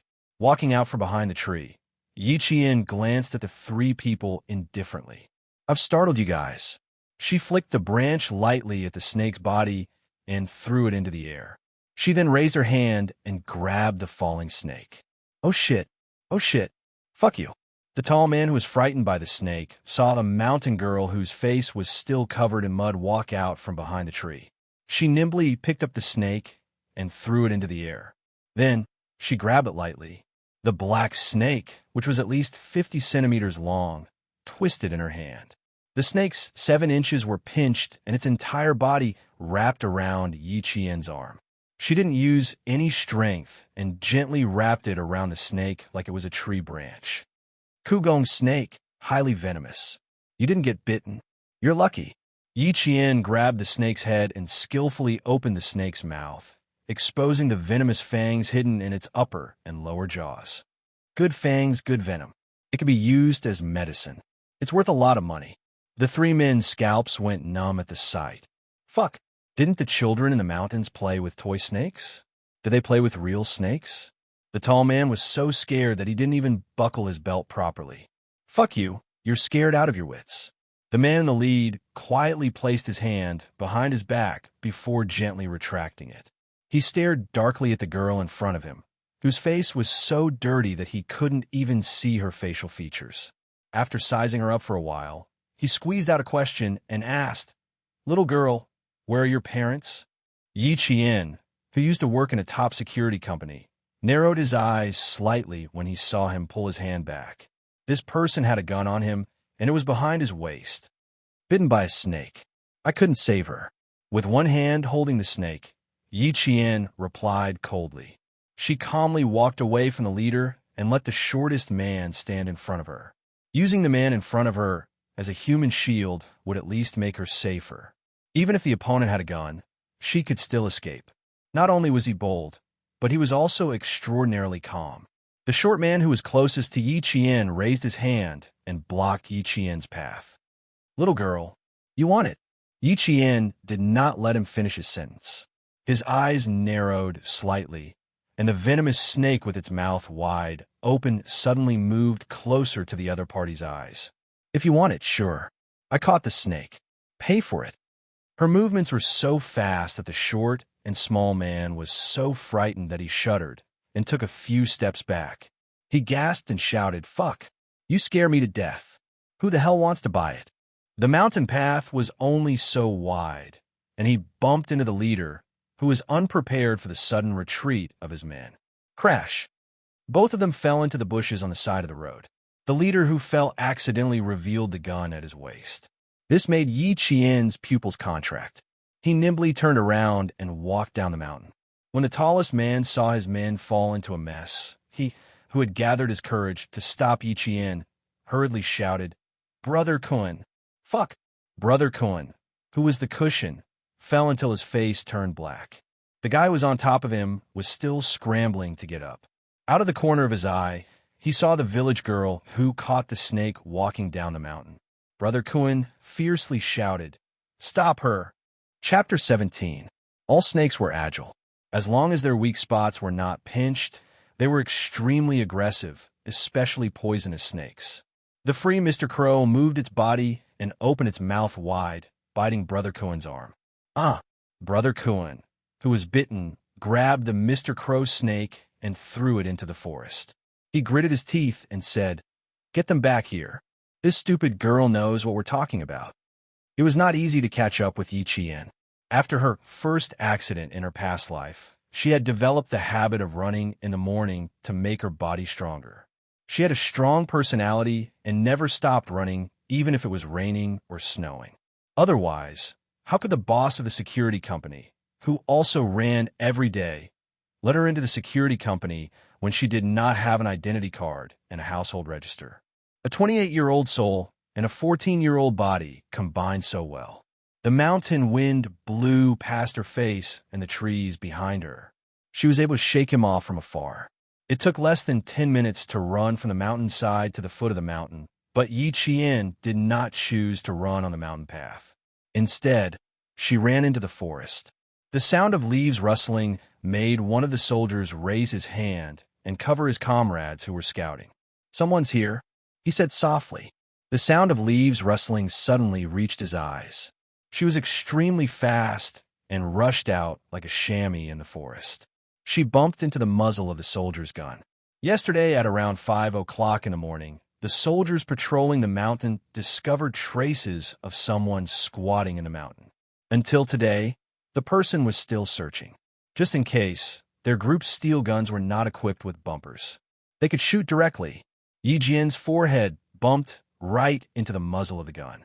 She did not get scared, but the soldier who was holding the gun was scared out of his wits. "You little girl." The soldier who broke out in cold sweat recognized Yi Qian, whose face was covered in dirt. He quickly put away his gun and said, "Go back quickly. Don't come to the mountain to play for the next few days." The patrolling soldiers had to remember which children lived in the villages in the area they were patrolling. Yi Qian's makeshift face was easily recognized by the soldiers. Then he saw that Yi Qian's forehead had a round bullet hole. The soldier wanted to laugh, but he didn't want to be too serious. He lowered his head and quickly took out a spray from his sanitary bag. "Spray it on his forehead. It's all red." Yi Qian, whose vision was blacked out, did not take the spray. Instead, he said to the soldier in combat uniform, "There are 3 people with imported lens equipment. They are 500 meters above us. One of the leaders is called Brother Kuen, and he was bitten by Yugong's snake." Yi Qian raised his hand to rub his aching forehead. He finished speaking in one breath, without the slightest pause. "Stay here and protect her. The rest of you, follow me." Yi Jian, who was rubbing her forehead, heard a voice that sounded like gold and jade coming from below. The man's voice was clean and low, and it was a voice that could be used in a golden palace. Yi Qian lowered his eyes and looked down. "Yes, sir." Among the orderly responses, Yi Qian saw an exceptionally young man with 2 bars and a star on his collar. The man's back was facing him as he stood against the light. He was very tall. His straight back looked like a pine tree that was about to soar into the clouds under the warm spring sun. He was steady, cold, and exuded a majestic aura. Chapter 18. On his body, there were 2 different auras. One was noble, and the other was cold and ruthless. However, the 2 of them seemed to blend together naturally. Yi Qian lowered his head and said, "I don't need protection. I'll lead the way." She had never looked at a man with such a strong aura, one so strong that it seemed as though he could devour the weak. It was as though if he looked at her one more time, all of her secrets would be exposed, leaving her with nowhere to hide. The soft sound of the military boots stepping on the bushes made people's scalps tighten involuntarily. "How are you going to protect yourself? And how are you going to lead the way?" The young man stood in front of Yi Qian. His voice was slightly raised, and there was a hint of a smile in it. It was faint, but like the morning breeze, it blew away the cold and ruthless aura around him. Jin Yu's voice suddenly became clear and refreshing, and the cold and sharp aura around him dissipated the moment he opened his mouth. How could there be someone who could so easily change his aura and aura in an instant? Yi Qian raised his head in shock and saw Zhang Ming's handsome face that stunned Shiguang. Every part of him was exquisite. Every part of him was elegant. Even the faint smile at the corner of his lips was like the sun beside the clouds. It made it hard for people to grasp their hearts.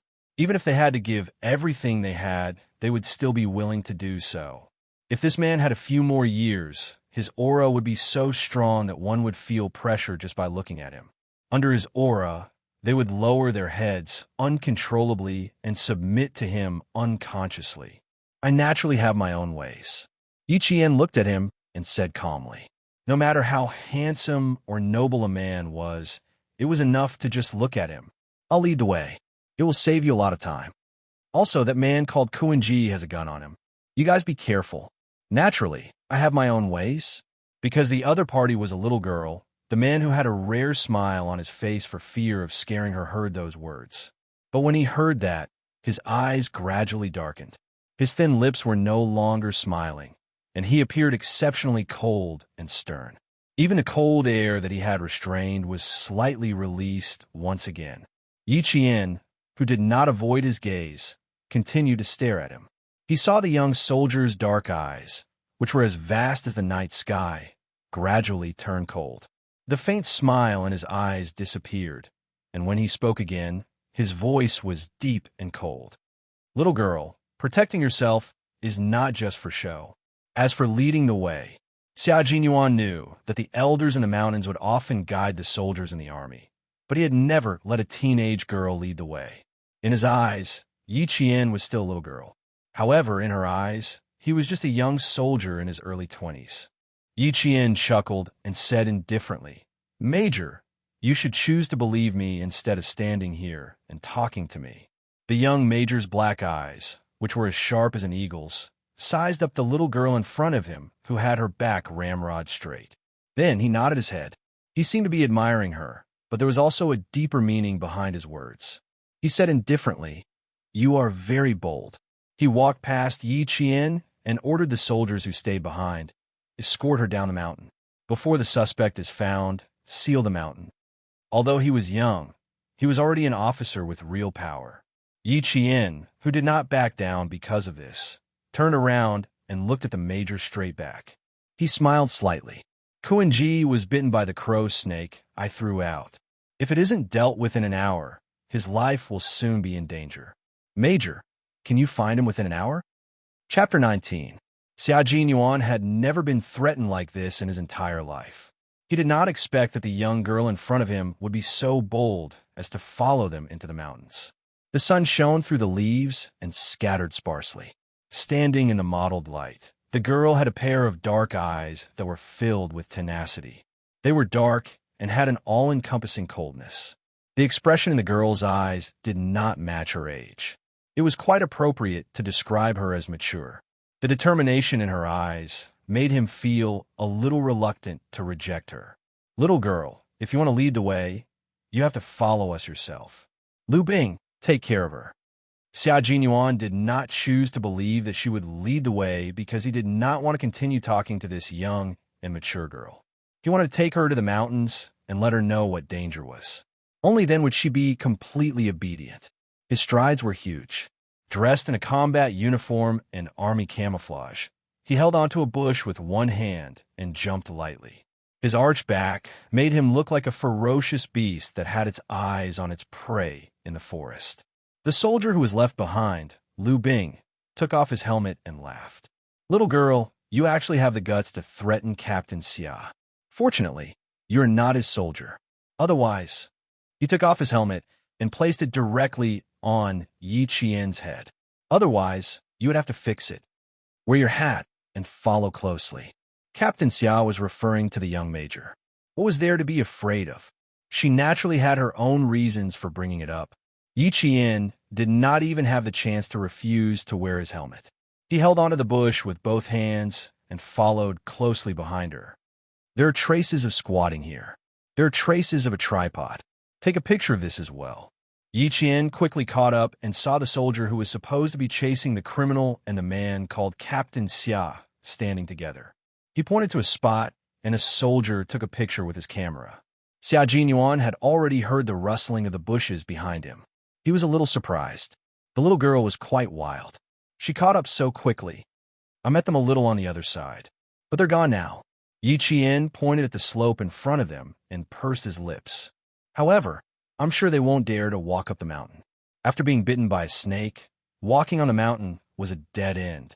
Xia Jinyuan obviously understood what she meant. He turned to look at her and smiled faintly. That's right, so we can collect evidence first. All signals in the surrounding area had been blocked. It was impossible for the people who had escaped into the mountains to send out information or call for help. Although this was a man with a cold aura, when he smiled, he was indeed very charming. Yi Qian had always thought that she was not a woman who would be dazzled by a man, but at this moment, she could not help but take another look. The cool mountain breeze blew over, and when it blew away the flash of light for a moment, it also carried a trace of smell. Holding her breath, Yi Qian took another light breath. Her eyes suddenly lit up and shone with a diamond-like light. She took a few light steps to Xia Jinyuan's side and said in a youthful voice, "How much longer do you need to collect evidence? They haven't gone too far. We can catch up with them immediately." Xia Jinyuan's intimidating black eyes were sharp as he looked indifferently at the girl who was only a fist away from him. Chapter 20. Xia Jinyuan, who always had his own plans for the operation, did not answer immediately. Instead, he quietly looked at the little girl who had a determined and cold expression in her eyes. Perhaps it was because he had been silent for a long time. She spoke again anxiously. "If we go down from here, we'll reach Yangjiao Creek. If we run in that direction, we'll reach the main road. Captain Xia, if you trust me, please follow me this way." Yi Qian, who had chased after them in a hurry, had a small cut on her face from the leaves of a shrub. Her forehead was red and swollen, and her little face was dripping with blood. However, her gaze was firm and unwavering, like a sapling that had taken root at the edge of a cliff. Even the wind and rain could not break her proud and unyielding character. Xia Jinyuan was silent for only a few seconds. His thin lips curved slightly. Under the helmet, although his extremely handsome face was cold, it gave Yi Qian warmth. Because he said, "Okay," concise and crisp, without any pause. "I can guarantee it." Yi Qian pursed her lips and nodded gently. She said in a clear and childish voice, "None of you are as familiar with this place as I am. You won't go wrong if you follow me." Xia Jinyuan, who was smiling, clasped his slender fingers together, then slowly and coldly waved them out, indicating for Yi Qian to go first. "I can also guarantee that with us around, you'll return home unscathed." Sometimes, one chose to believe because of a look, an action, or a sentence from the other party. Xia Jinyuan believed in Yi Qian because he could see calmness and confidence hidden beneath the calmness in her eyes. She was an interesting little girl. She was wild and knew when to advance and when to retreat. Believing in her was actually not a difficult thing to do. in order to make himself believe in her. Her face was tense and her eyes were filled with defiance. It was like the sun shining down from the sky, bright and dazzling. She really wanted to help them. Xia Jinyuan smiled faintly and nodded. He said in a low voice, "We'll be in front, and you'll be at the back. Don't act rashly under any circumstances." "Okay, I won't be a burden to you." Yi Qian knew that he heaved a sigh of relief. The wind blew gently again, and the smell in the wind grew fainter. The soldier in charge of the map glanced at Yi Qian and whispered to Xia Jinyuan, "Captain Xia, she's right. This is the fastest way to escape to the main road. You three, this way." Xia Jinyuan's slender fingers gently stroked across the map. With a serious and cold expression, he was like a king who was guiding the country and guarding his great mountains and rivers. "The three of you, stay here and guard the rear." Xia Jinyuan raised his head and looked coldly in the direction of Yi Qian. "Little girl, since you know he has a gun, you'd better hide it well." Yi Qian nodded. "Okay." Although the soldiers didn't quite understand Xia Jinyuan's decision to bring a little girl with them, they didn't immediately ask. They carried their guns and quickly chased after them under Yi Qian's lead. There was no mistake in the direction she chased in. A soldier who used to be a scout secretly looked at Yi Qian, who was walking in front of him, in surprise.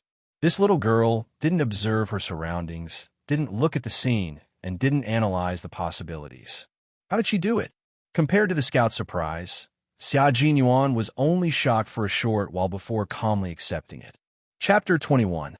Yi Qian, 14 years old, second year of middle school, no parents after the age of 4. Liu Bing recognized Yi Qian at first glance, so when Xia Jinyuan asked, he succinctly and clearly explained the situation. Everyone in the village said that she's a pitiful little girl. Children without parents to take care of them were usually more sensible and knew how to survive. Xia Jinyuan looked at the figure that was even more agile than a swallow flying through the forest, and his gaze slightly narrowed. She had a tragic background, but he couldn't see any haze in her. He could only see the strength in her eyes. He only glanced at her once, but it was hard for Yi Jian to ignore his gaze, especially when he had such a strong aura. When she turned back to look at him, she only saw him calmly retracting his gaze, leaving her with an extremely elegant side profile. He instructed the soldiers, send the coordinates back to the troops and seal off the exit to prevent reinforcements. Once the target was locked, it was time to close the net. Yi Qian kept her promise and stopped after a certain distance. "It should be in front. We can still hear the sounds." She knew that too? They didn't notice. Xia Jinyuan couldn't help but squint. She raised her hand and gestured to them to move forward. The group of people searched in the direction she pointed. It was indeed in front. The rustling of the leaves was obviously different from the sound of the wind. She wondered if they could tell the difference. Yi Qian pursed her lips and thought.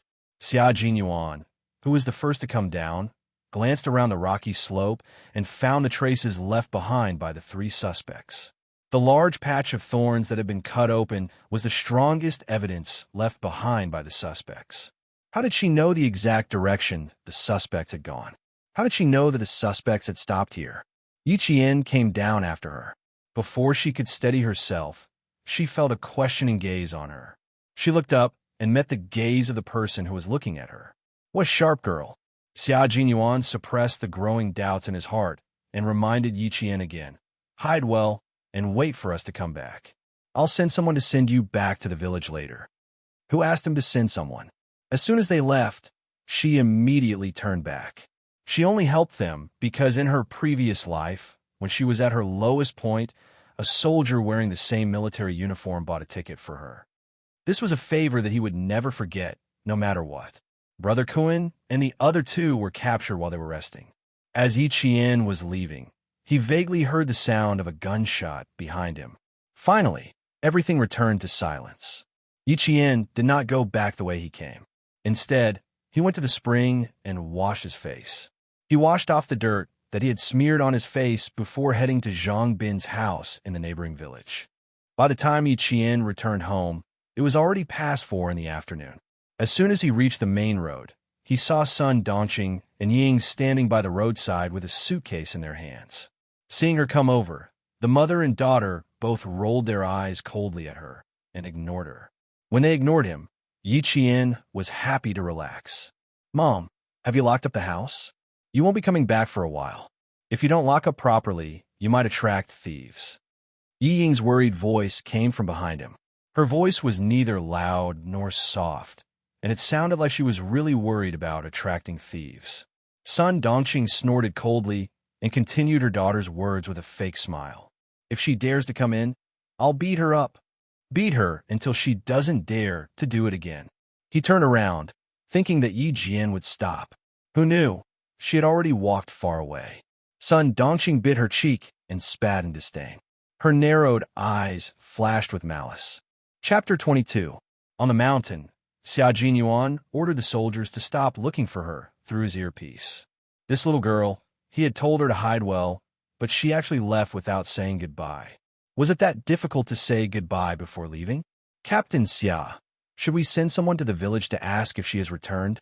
Lu Bing, who had just returned, was a little worried. There were wild boars in the mountains. Don't let them hurt her. The order to return to the team came from the headset. Looking at the darkening sky, Xia Jinyuan smiled faintly and said, "No need. A clever fox can survive no matter where it is. Retreat. Retreat, retreat. Attention at ease."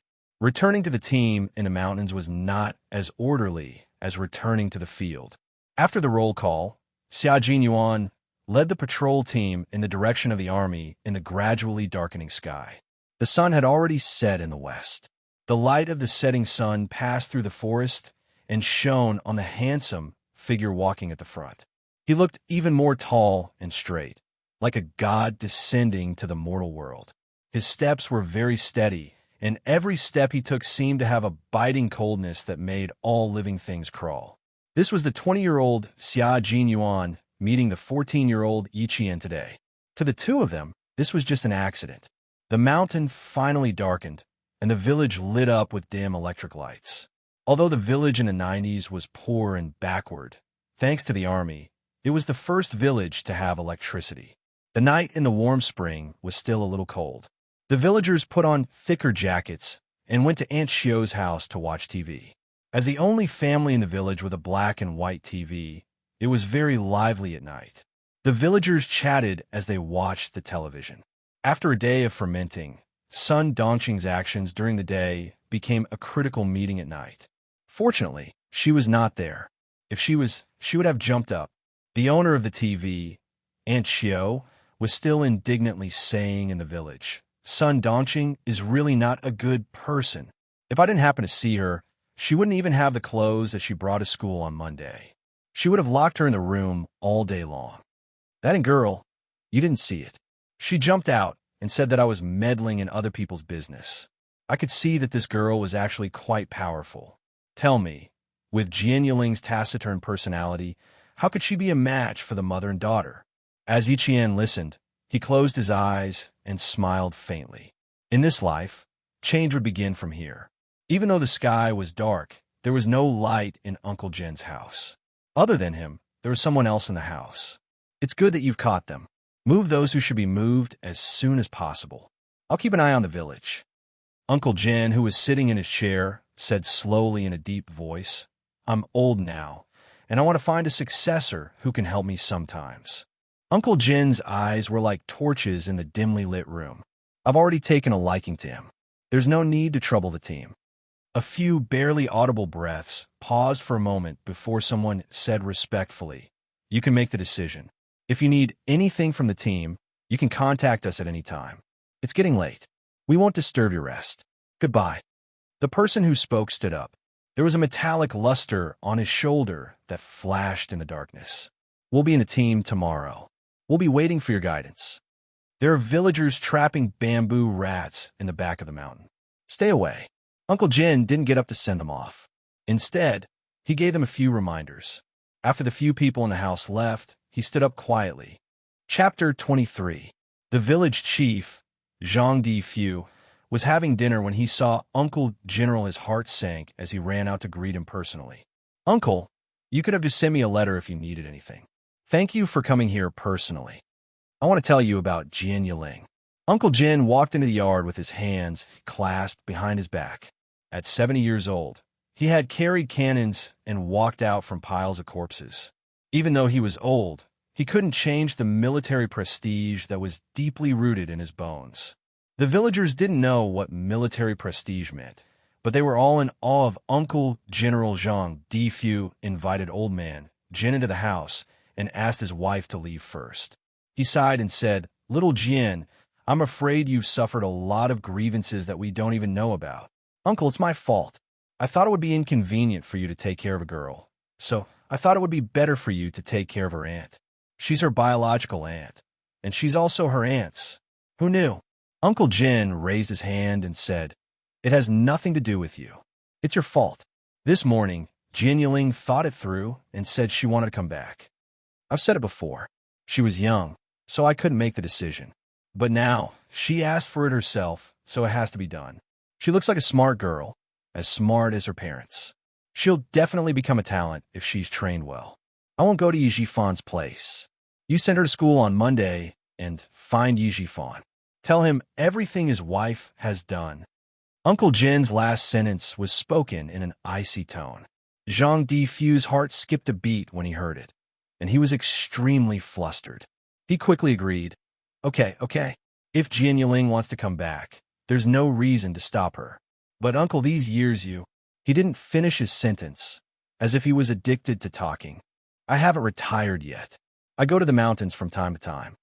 Grandpa Jin, who hadn't even had a sip of tea, stood up and tidied his clothes out of habit.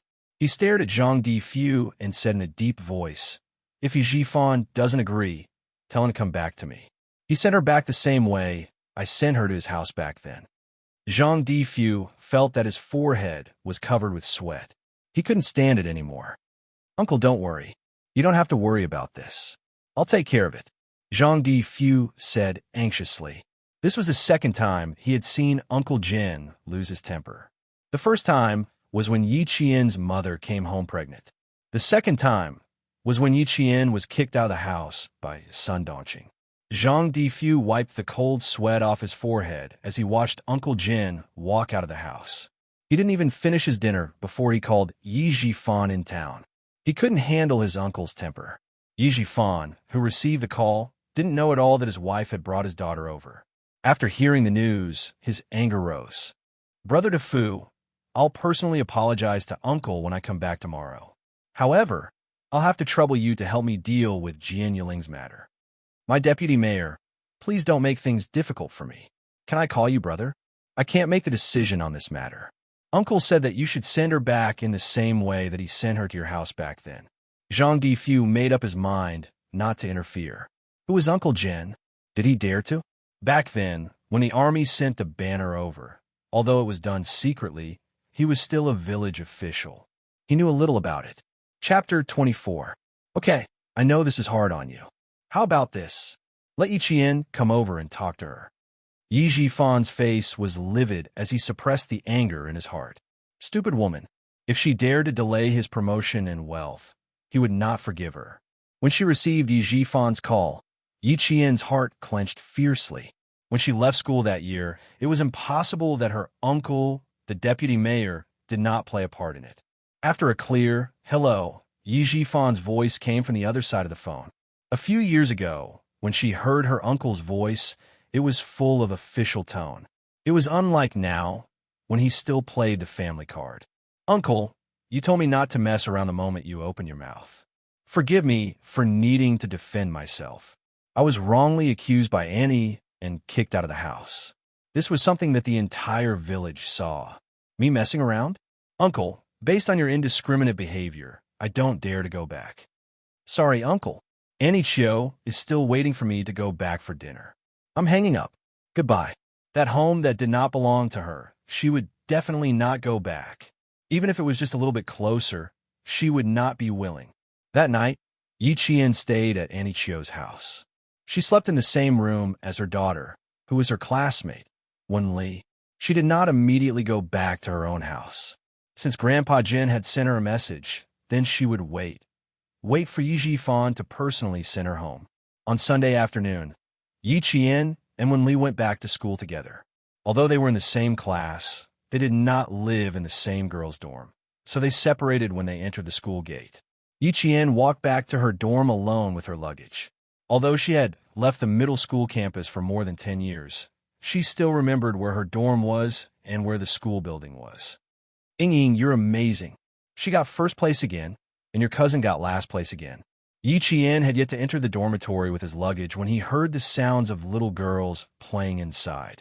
This voice. Yi Qian narrowed his eyes slightly. After thinking for a while, he remembered who the owner of the voice was. When she pushed open the dormitory door, Yi Qian was like a pause button, stopping all the laughter in an instant. Everyone looked at her. Io, isn't this Yi Qian? A girl in a red coat glanced at him and laughed. You're the last in 10,000 years. You're famous in school now. They're both surnamed Yi, but why is there such a huge difference? In response to the little girl's provocation, Yi Qian placed his luggage on the upper bunk near the door. He turned around and looked at He Jiamin with a half-smile. That's right. We both have the same surname, but why is there such a big difference? Her bright eyes looked at He Jiamin as she answered. As for the meaning behind her words, anyone could understand what she meant. There were two other people in the dormitory who were also on Yi Ying's side. It couldn't be helped. Students with good grades were usually popular in school. For example, Yi Qian, who was last in 10,000 years, could only be friends with the second, third, or fourth last in 10,000 years. Coincidentally, the second last in 10,000 years was also in the same dormitory. However, he hadn't come to the dormitory yet. Yi Ying, who had a reserved expression and accepted the adoration of her classmates with a smile, heard this. Her palm-sized face turned pale instantly. Her eyes, which had been faintly proud of herself, were now flickering slightly. Chapter 25. But He Jiamin didn't know the inside story, so she couldn't tell.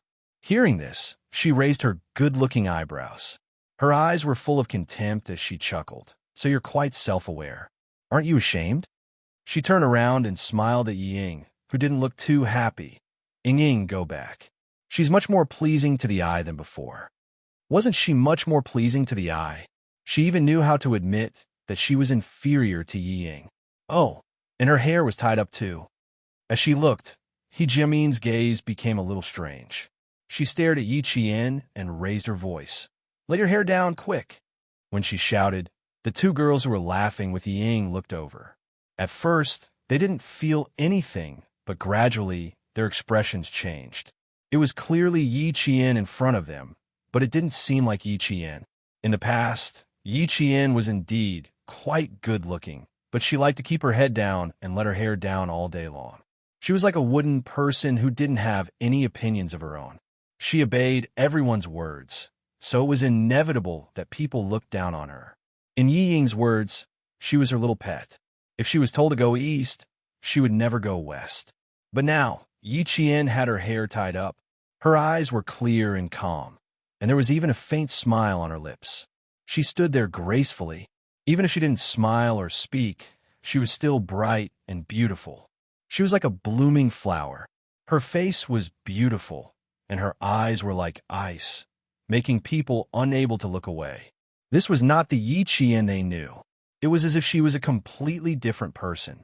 The girls slowly pursed their lips. They didn't like it. They really didn't like it. Yi Qian, make our beds. He Jiamin suddenly pointed at her bed and shouted, Quick, I want to sleep. With her speaking, the other two girls' eyes flickered. They looked at Yi Qian as if they were watching a good show. So what if she was pretty? She was still being bullied. Yi Qian raised her eyebrows. Her calm eyes contained some coldness. She said calmly, If you admit that you're disabled, I can be kind and help you. You. He Jiamin was so angry that her face turned red.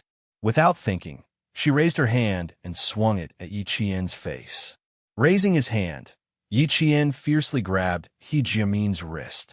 He stared coldly at He Jiamin and said word by word, You still want to bully me like before? He Jiamin, you could try. He swung his arm and pushed her forward, pushing He Jiamin down without any hesitation as she was caught off guard.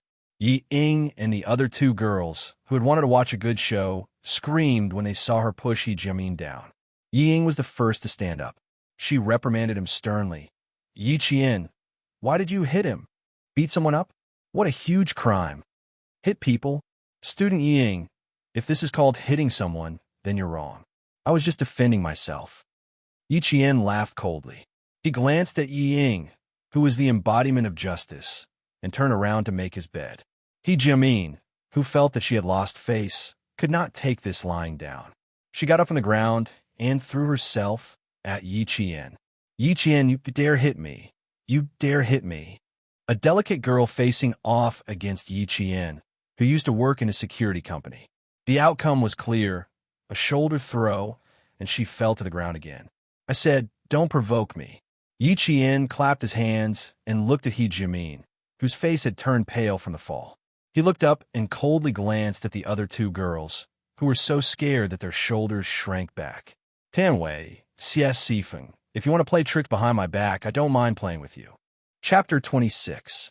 There had been no news of these girls ever since they graduated from junior high school. Yi Qian didn't really want to do anything to them. He just wanted to intimidate them. There was no need for him to do anything. Yi Ying helped He Jiamin, who was scared out of her wits, sit up on the bed. She looked at Yi Qian with a faint smile in her eyes. You came at the right time. He just didn't know how his mother was doing. Yi Qian, let's see how long you can be smug for. Ying laughed coldly. Her eyes were not only smug, but also certain. She patted He Jiamin, who was crying with her head down, and said softly, let's let her be smug for a while. Don't worry, she'll cry soon. Her words revealed a lot of information. She wasn't afraid of Yi Qian finding out. Since she had returned to school, Yi Jian was already mentally prepared. Similarly, she also had an idea of how to deal with it. Why wasn't Yi Ying afraid? It was because of her parents. The corners of his mouth curled up coldly as he looked at the overly confident Yi Ying with dark eyes. The coldness in the depths of his eyes was faintly mixed with a trace of hostility. He gave Ying a cold smile and said softly, all right, let's see who will have the last laugh. She was also confident. The difference was that Yi Qian's confidence was based on her own confidence. Seducing the teacher? How could such a big thing be just a show between son Dongqing and her mother?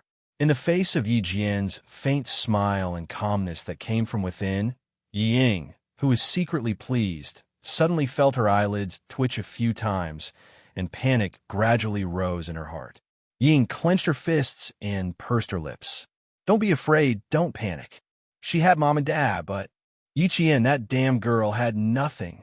What did she have to fight with her? What right did she have to fight with her?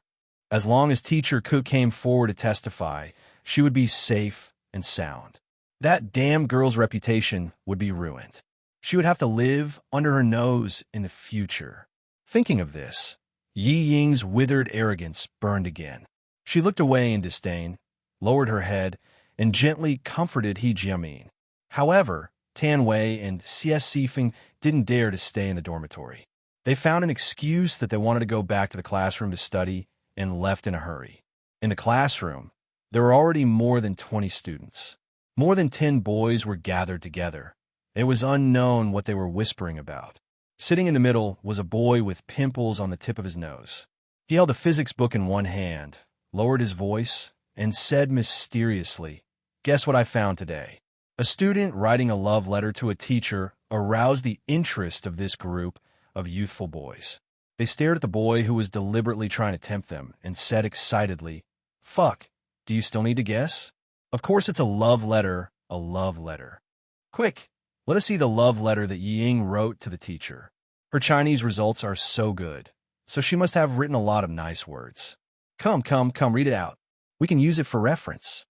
Amidst the roaring laughter, the boy cleared his throat and read the love letter that Yi Ying wrote to the teacher. All the boys and girls in the classroom knew what it was. Wow, this love letter is so mushy. You're the blue sky. I am the white clouds. You're the mountains. I am a tree. Did Yi Ying write it? Why does it seem like she copied it from Jean magazine? Chapter 27. Tan Wei and Xianxia, who had run into the classroom, were dumbfounded. They stood at the door of the classroom in a daze. They had heard every single word of the love letter. Zhang Bin, What nonsense are you talking about? Xie Feng's reaction was a bit faster. She rushed into the classroom and yelled at the boy who was reading the love letter. Shut up. There's no way Yi Ying would write to the teacher. Don't accuse Yi Ying. The girl was thin-skinned, so she vaguely said the word love letter. How could there be a mistake? Who doesn't know Yi Ying's handwriting? Zhangbin jumped down from the desk. He was the tallest boy in the class, standing in front of the girl who was only 5 meters tall. Zhangbin was already 7 meters tall. His height alone was enough to scare people. Why would I accuse her?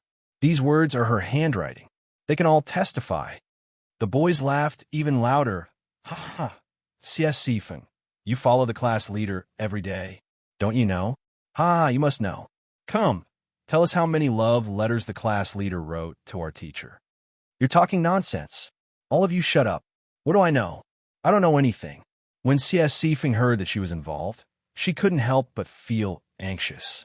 She still wanted to argue, but Tan Wei grabbed her arm. Don't argue with them. Go back to the dorm and tell Ying. Tan Wei's face was pale. She didn't say anything to defend herself. Clearly, she knew something. The two of them quickly ran back to the dorm, but there was no one there. After asking the dorm next door, they found out that Yi Qian was called away by the teacher. Yi Ying accompanied He Jiamin to the town's hospital. In the principal's office, the teacher in charge of Class 2-2, Teacher Ku, said righteously, Principal, this kind of problem student can't stay in school anymore. She's so shameless at such a young age. If she continues to stay in school, she'll lead the whole class astray. Vice Mayor, I know you want her to stay, but I'm sorry. Ku, will never accept the girl who would seduce a teacher. The principal, Mr. Ku, Yi Zhifan, Sun Dongqing, and her husband were all in the office. There was also Yi Jian who couldn't be left out. In the face of her homeroom teacher's reprimand, she had been indifferent since she came in. Her gaze was calm, and her posture was as straight as a pine tree. There was no trace of panic on her face, only an extraordinary calmness. When Sun Dongqing heard teacher Ku's words, she quickly stood up and reprimanded Yi Qian. Why are you still standing there? Hurry up and apologize to the principal. You're so young, but instead of studying, you're thinking about finding a boyfriend. You're trying to drive me and your uncle to death.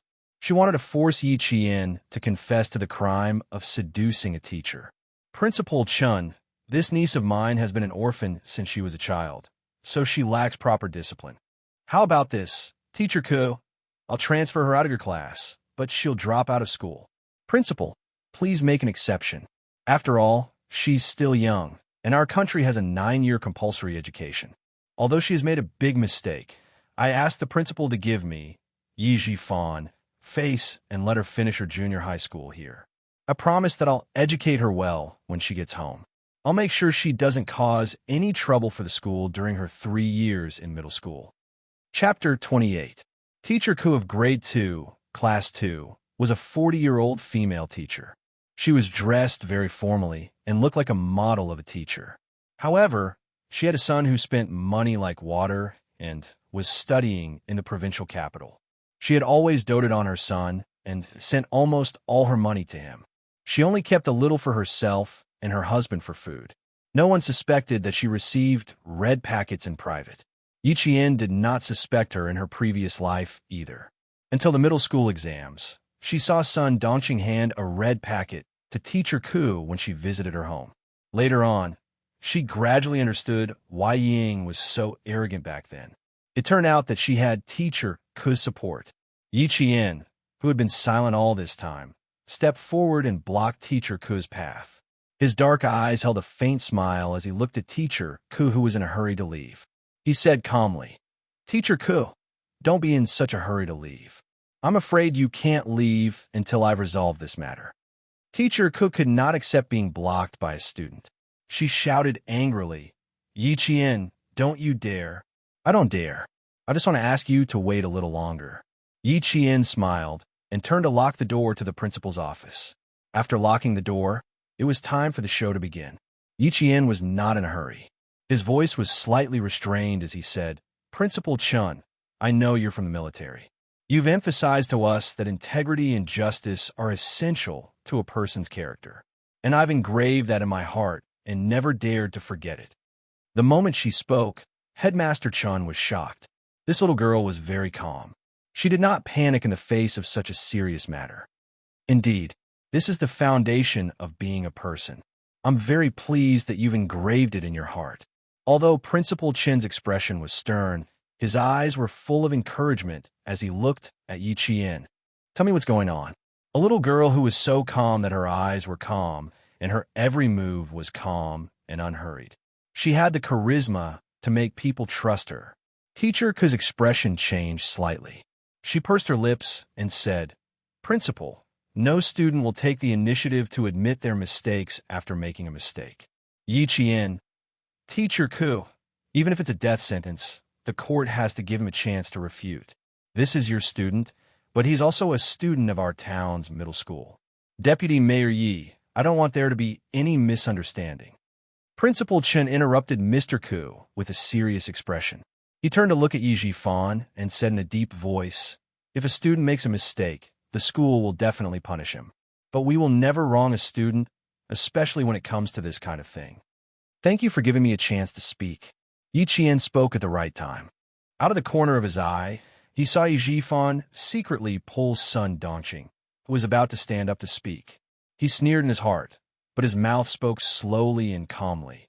"First of all, I will never admit that I seduced the math teacher. As for confessing to the math teacher on Friday, Teacher Ku, I handed in the test paper with Zhang Bin at 2:45 in the afternoon. I walked to the school building at 2:50 in the afternoon. I went to Chaoyang to find Ying at 2:55 in the afternoon. I fell and fainted at 2:58 in the afternoon. And the math teacher left the school with Zhang Bin at around 3 o'clock in the afternoon. In terms of time, Teacher Ku, there's no way I could have gone to find a math teacher." Chapter 29. It was even more impossible in the past. Yi Qian smiled. Her facial features were bright and beautiful. She was a natural beauty. When she smiled, her bright eyes shone like pearls. "I can tell you where I am every day. In the first month of school, I can tell you where I am and what I do every day. I can tell you." Oh, she was really good at blowing her own trumpet. Sun Dongqing couldn't hold it in any longer. She sneered and suddenly rushed forward. She said sharply, "Damn girl, you're still so stubborn." She rushed forward and waved her hand to slap Yi Qian's face. This was her habit. When she was unhappy, she forgot to hide it. Principal Chun had a military background. When he saw this, he reacted quickly. He slammed his hand on the desk and shouted, "Stop! You!" Amidst the sound of a chair being dragged, he stopped shouting and stood up to walk out. "Aunt, are you trying to force me to confess under torture?" Yi Qian put her hands on the back of the chair. She was the one who dragged the chair in front of her to block Sun Dongqing's slap. She smiled faintly and said, "How impressive. You dare to hit me in front of the principal?" Principal Chen walked out and waved at Yi Qian, indicating for her to come to his side. He then said to the silent Yi Jifan, "So this is what Deputy Mayor Yi meant by educating her properly. I've learned something new." He didn't stop his wife's actions, so there was an element of tacit agreement. However, he didn't expect that not only did he fail to hit her, but it also made Yi Qian even more unruly. If he couldn't do it the first time, he would have to plan again. Yi Jifan looked at Yi Qian and smiled apologetically at Principal Chun. "Principal Chun, we've embarrassed ourselves in front of you. My wife is just a little impatient. Dongqing, take a seat first. Let's listen to your niece's explanation." "There's no need to explain. If there's something that can't be explained clearly, it's better to let the witnesses come forward." Yi Qian ignored Yi Jifan's warning look and smiled faintly. "Next up, we might have to bother Principal Chun." Interesting. Principal Chun had said this to Yi Qian. He had asked him to name a date, and she would be able to tell him what had happened that day. This piqued his interest. It was normal for a person to be able to remember roughly what happened in a week and remember clearly what happened in 3 days.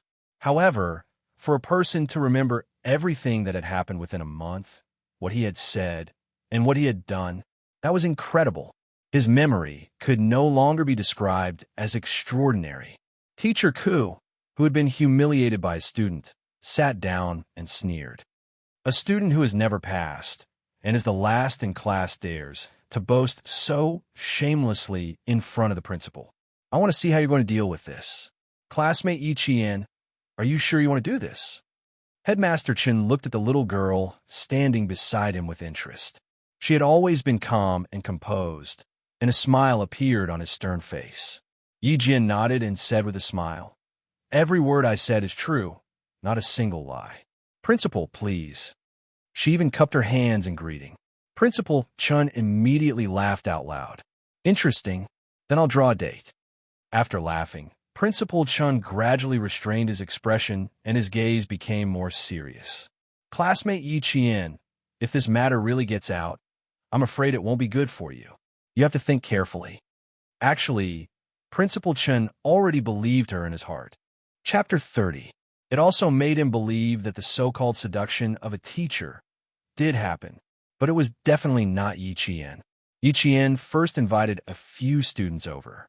They were all students that she had met before and unintentionally overheard their conversation. Every student who was called in was confused at first and thought that they had gotten into trouble.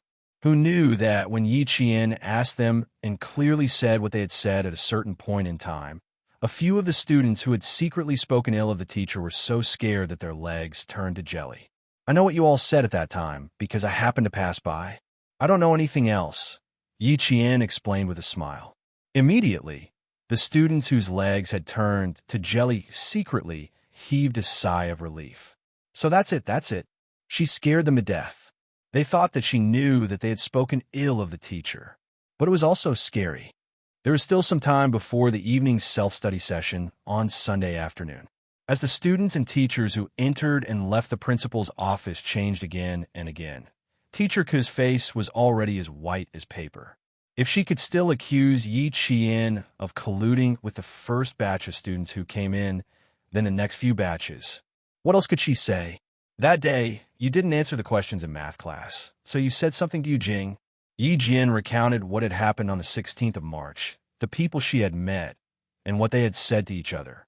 Yu Jing comforted you and said, "The questions just now were really difficult, so it's normal that you couldn't answer them." She also said, "There's a beautiful butterfly hair clip from the school's canteen, and she wants to buy it so that she can wear it on her birthday." Yi Qian's voice was soft and gentle. He repeated the conversation between the two girls on the way to the cafeteria without missing a word. The two girls were stunned, and their eyes widened in shock. They were both scared stiff. Oh God. She. How could she still remember it so clearly? The girl named Yu Jing pointed at Yi Qian, then pointed at herself, then looked at her classmates. She was so shocked that she stuttered, You. You're too scary. I forgot what I said that day. You. Oh God, how did you get this brain? This way, I can still remember it." She wasn't the only one.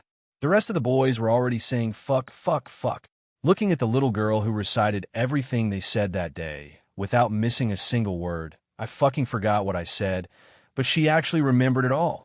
The boy raised his hand and clasped his fist. "Classmate, I'm impressed. You can even remember this? Fuck." For 2 whole hours, a total of 16 groups of students came. Principal Chun was surprised at first, but now he left his office chair.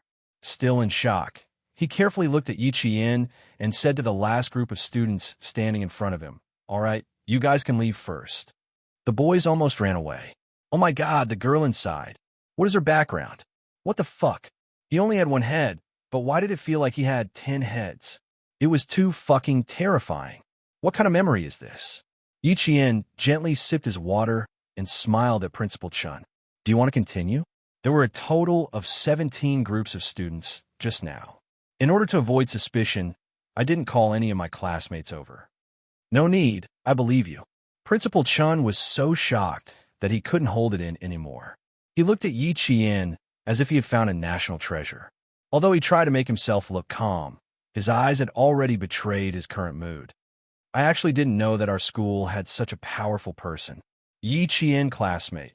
Had he been doing this on purpose these past few years? Teacher Ku, whose face was ashen, sat there in a daze.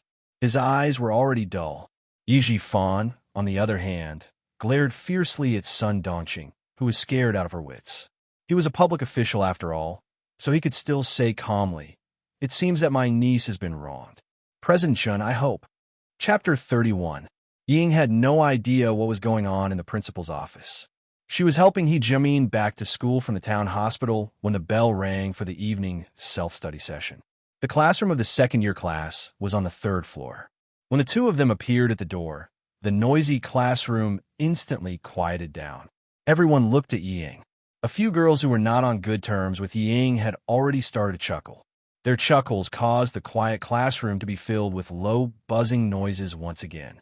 Tan Wei had already run over from his seat. He grabbed Ying's hand and pulled her outside. "Ying, let's talk outside." Teacher Ko was not here yet. He had to tell her quickly. Ying could not help but frown. She pursed her lips and asked, "What happened?" Why were they all looking at her with strange expressions? Something happened. Tan Wei looked anxious. He lowered his voice and said, "Zhangbin found that love letter somehow. He was called to the principal's office just now. Hurry up and go take a look."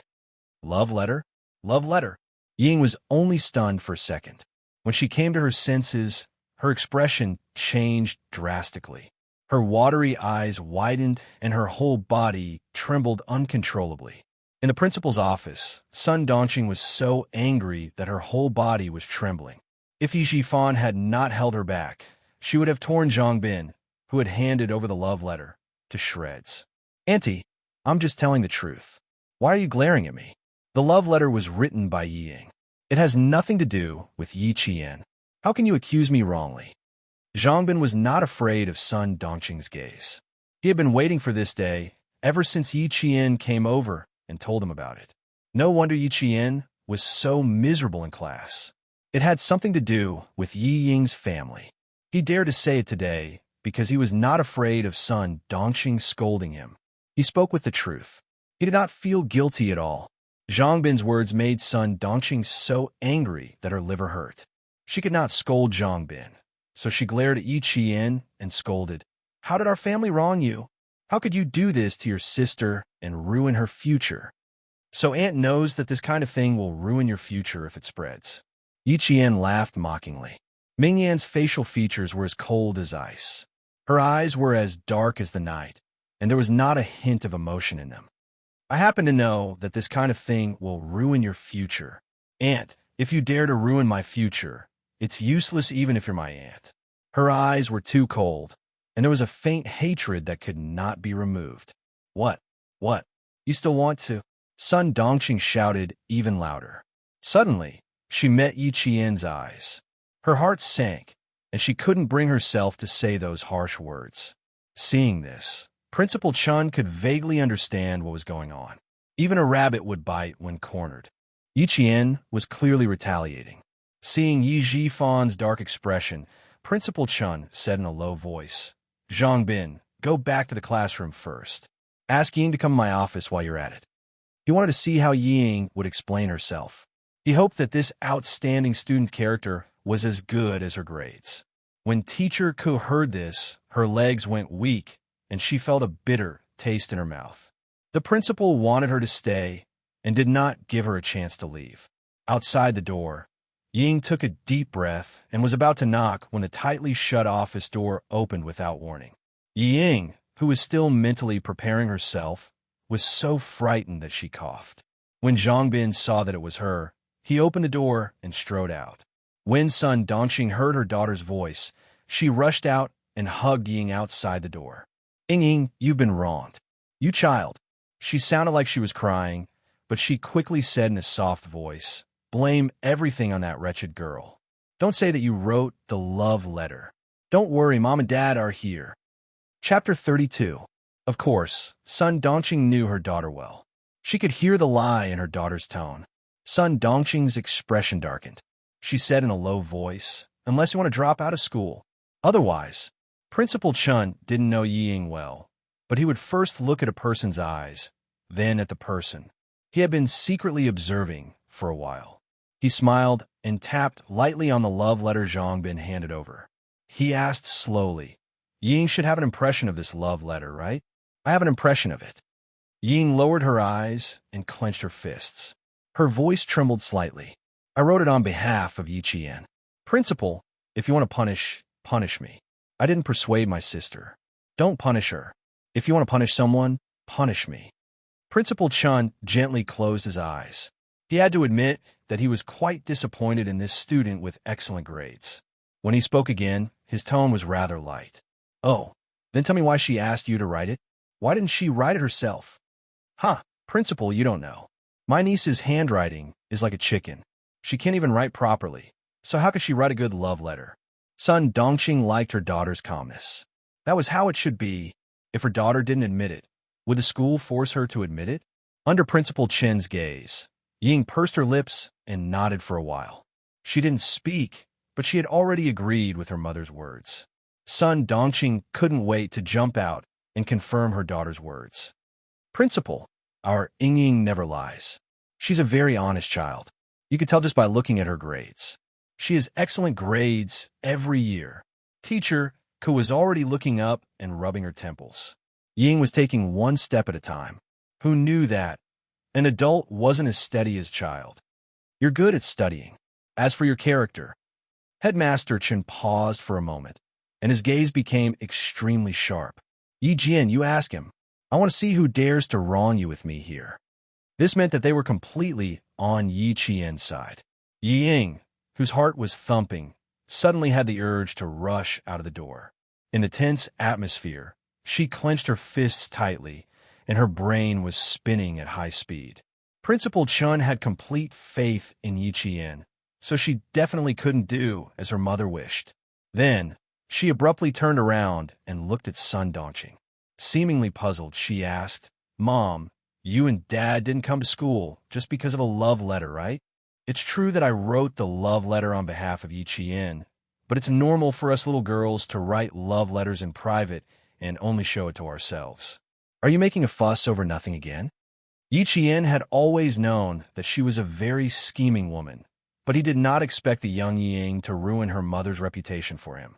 She didn't even recognize her own family. As expected of Yi Jifan's daughter, Sun Dongqing, who could not keep up with her daughter's pace, was dumbfounded. Before she could regain her senses, Yi Jifan slammed the table and stood up. Sun Dongqing, can you stop making trouble for me and my daughter? Isn't it just a love letter with the thoughts of a little girl? Why did you have to make such a big deal out of it? You made me think that my niece really seduced the teacher. Hearing this, Ying covered her mouth and exclaimed, Seduced the teacher? Mom, what nonsense are you talking about? Ying, whose face was so shocked that she looked like she was about to faint, turned around and grabbed Yi Qian's hand. She hurriedly explained, Sis, you know how my mother is. She likes to shout about everything. Just ignore her. Chapter 33. Of course, Yi Qian had never thought of using this incident to bring Ying down. Fortunately, what she wanted was simple. She just wanted to make sure that this incident that would ruin her entire life never happened again. This time, Sun Dongqing vaguely understood. When she was at home, the family listened to her. But when she was outside, if she wasn't listening to her husband, then she would listen to her daughter. She rolled her eyes and said, What? This. Io, I'm so embarrassed, so embarrassed. I wanted to prevent my niece from going astray. But who knew that I'd misunderstood my own niece? Io, I'm so embarrassed that I can't face anyone. I can't face anyone. Ying heaved a sigh of relief in her heart when Yi Jian understood her so quickly. She held Yi Jian's hand and kept apologizing. Sister, don't be angry. I didn't keep it well. I didn't expect my mother to misunderstand. I apologize to you on her behalf. Can you forgive us? Sister, you're so kind. You'll definitely forgive us, right? Right? The corners of Yi Jian's mouth curled up slightly as he looked at Yi Ying, who was so anxious that tears were flowing out. He withdrew his arm and smiled faintly. He slowly said, Look at you. You're doing it again. You're always forcing me to forgive you, as if I don't forgive you, I'm an unforgivable, evil person. Ying, don't use my kindness as a weapon to hurt me. Didn't you say that I seduced teacher? Do you dare to say that to your mother in front of Principal Chun? Do you dare? Damned girl. She was forcing her to confirm with her own mouth that she, Yi Qian, had never seduced teacher. How is that possible? How could I say something like that? Ying shook her head. Her tears kept flowing, and her small face was flushed red. She seemed to be really anxious for Yi Qian. That's impossible. How could you seduce teacher? Absolutely not. She then said to son Dongqing, Mom, if you make a fuss over nothing, I'll never forgive you. Sister would never do something like that. Don't talk nonsense. Seeing this scene, Headmaster Chen's face turned gloomy. How heartless of a family to bully an orphan child. Come, Yi Qian, come on my side. Principal Chen waved his hand and took down the fountain pen pinned to his chest. Write a line for me. I want to know if your handwriting is so bad that you need Yi Ying to write a love letter for you. Yi Ying's face stiffened when her name was called out. Why did she have to ask the wretched girl to write? However, as for writing, she pushed Yi Qian and secretly gloated, Sis, write well. Don't be afraid. You're innocent. I know it. It's all my mother's nonsense. I'm so angry. I'm not afraid, but I'm afraid that I'll embarrass you if I write it out. Yi Qian smiled coldly. Seeing the other party's frozen expression, he felt a wave of satisfaction. He took the fountain pen and wrote a line of words on the white paper that was spread out. His movements were as smooth as flowing water. He put down the pen and handed the line of words to Principal Chen. Yi Qian smiled and said, Take a look. Do I still need Yi Ying to write a love letter for me? To be honest, I really don't like her handwriting. Yi Ying, whose expression was stiff, turned pale. She secretly clenched her teeth. Chapter 34. Deputy Mayor Yi, who didn't want to say much due to his status, took the paper and looked at it. He felt that he had lost all face today. You call this ugly? You call this handwriting from chicken scratch? Are you fucking blind? Yi Jifan wanted nothing more than to slap the thin piece of paper in his hand on Sun Dongqing's face. He stood up with a cold expression and said to Principal Chen, Principal Chen, I still have some work to do here. I'll have to trouble you with school matters. He stuffed the paper in his hand into his wife's hand and said through gritted teeth, I fucking came out with you to make a fool of myself. And I even implicated my daughter. After he finished speaking, he turned and left. Yes. I really made a fool of myself today. Sun Dongqing opened the paper and was completely stunned. She couldn't even speak. At this moment, Yi Ying saw that her mother had taken all the blame. She calmed down a lot, but when she saw that Sun Dongqing seemed to have suffered a huge blow, she started to worry again. Mom, don't blame yourself. Sister will. When her gaze fell on the paper, Yi Ying's eyes instantly widened. How could it be? How could this be written by Yi Qian? The paper gently floated down from her hand, and she saw a line of elegant words written on the pure white paper. The words were like the person. They looked beautiful and long, but in fact, they were slightly hidden and contained a sense of horizontality. Yi Qian reached out and gently caught the paper that was about to fall. He smiled at Yi Ying, who looked as if she had been electrocuted. Do I need you to write a love letter for me? Yi Ying, you're really ruining your own image. Stay here and explain to the principal. At that moment, Yi Ying wished that she could faint. It was better than being laughed at by someone she looked down on. Yi Jian, who had returned to the classroom for her evening self-study session, received the attention of the entire class. When she saw these unfamiliar yet familiar faces again, the smile at the corner of Yi Yinghan's mouth did not disappear. Everything would eventually pass. She didn't need to be afraid anymore. She didn't need to worry anymore. She had finally taken the most difficult first step. Sitting in his seat, his desk mate was none other than Zhang Bin. Thank you, Zhang Bin. Thank you for standing up for her and speaking up for her. In her previous life, she owed him a word of thanks. In this life, she must personally thank him. Yi Qian raised his head. His dark eyes held a clear smile as he said slowly and solemnly, Thank you very, very much. Hey. Zhang Bin chuckled. His eyes clearly reflected Yi Qian's face, which was like a blooming rose and still appeared to be a bit shy. You have changed a lot, he said in amusement. You look a lot better than before. It was a very sincere and pure compliment.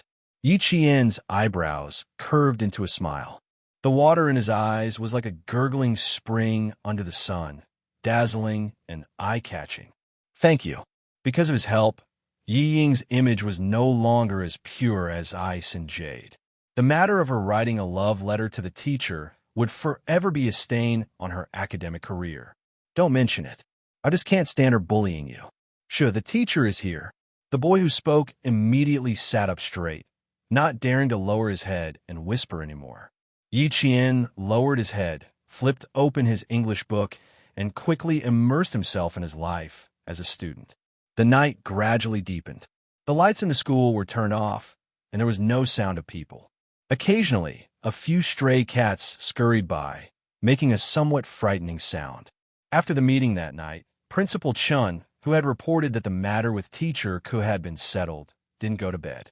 He was still in the office and didn't leave. His gaze occasionally glanced at the silent landline, and then lowered to look at his watch. Chapter 35. It was the first time that Principal Chun, who absolutely obeyed the army's arrangements and stayed in the town's middle school, was absent-minded because of a student. Student Yi Qian from class 2 shocked him, but also made him see a dazzling rising star. She didn't hide her ability. She stood at the forefront in a way that would make her classmates remember her. Such an extraordinary classmate, because she lived under someone else's roof, had to suppress her ability and carefully survive in the cracks. However, she still couldn't live in a corner. He really felt sorry for her. Forced into a desperate situation, she finally couldn't endure it anymore. She didn't hide her ability anymore. She appeared in a way that would make all the teachers and students remember her. He had to say that he was really grateful to Deputy Mayor Ye's family for forcing him. Otherwise, a bright pearl would be covered in dust and very likely be silent forever. The quiet phone suddenly rang, interrupting Principal Chen's thoughts. Principal Chen, who picked up the phone, lost the scholarly temperament he had during the day and gained a steel-like coldness. "I'm Chen Dongfeng." A steel-like cold voice faintly came from the phone. "I'll be there in 5 minutes." "Okay." Principal Chen hung up the phone, picked up the black coat on the office chair, and turned off the office lights. He, who was at least 8 meters tall, blended into the thick darkness. He walked directly to the back of the office building. That was the school's freezer, which was funded and built by the army. Everyone knew that the town's middle school specially built a freezer to store fresh meat, vegetables, and fruits in order to ensure the quality of the students' meals. However, no one knew that under the freezer was an oil depot transfer station. Logistics needed to be guaranteed. The army would never put all its eggs in one basket. Principal Chun had been the principal here for as many years as he had been guarding the freezer. No one knew that this middle school principal, who had a scholarly temperament and faint white hair at his temples, was a world-class sniper before he retired from the army. The soldiers who came here didn't know, but the deputy company commander who accompanied them knew. Not only was there a world-class sniper here, but there was also a 70-year-old first-grade sergeant major who even the chief would salute when he saw him. Jumping down from the front passenger seat, the deputy company commander trotted to Principal Chun, who had been waiting for a long time. He stood at attention and saluted without hesitation. "I'm here to disturb you again. Recently, the oil depot has been tight. The time it will take to replenish the reserve oil depot will be extended. When war breaks out, resources will be tight." Principal Chun briefly mentioned that Rwanda in 1994, Yugoslavia, and Bosnia in 1995, these 3 wars affected the international community. In the past few years, the Chinese border has been guarded by a large number of troops to prevent people from taking advantage of the chaos to challenge the prestige of our country. Fujian Town was a town that had to be passed through when transferring weapons between the north and the south. The oil reserves and supplies had to be followed closely and could not be delayed. The oil depot was in the basement. It was pitch black down there without a trace of light. In order to prevent the electric circuit from misfiring and causing danger, the oil storage depot didn't even have electric lights installed. The soldiers who jumped down to transport the oil used the lights on their helmets and quickly used the indoor loading and unloading truck to transport the oil tanks out one by one. About 20 minutes later, the truck started again and slowly left the school. Chapter 36. Regardless of whether it was in her previous life or now, her sleep was as light as ever. She would wake up at the slightest sound.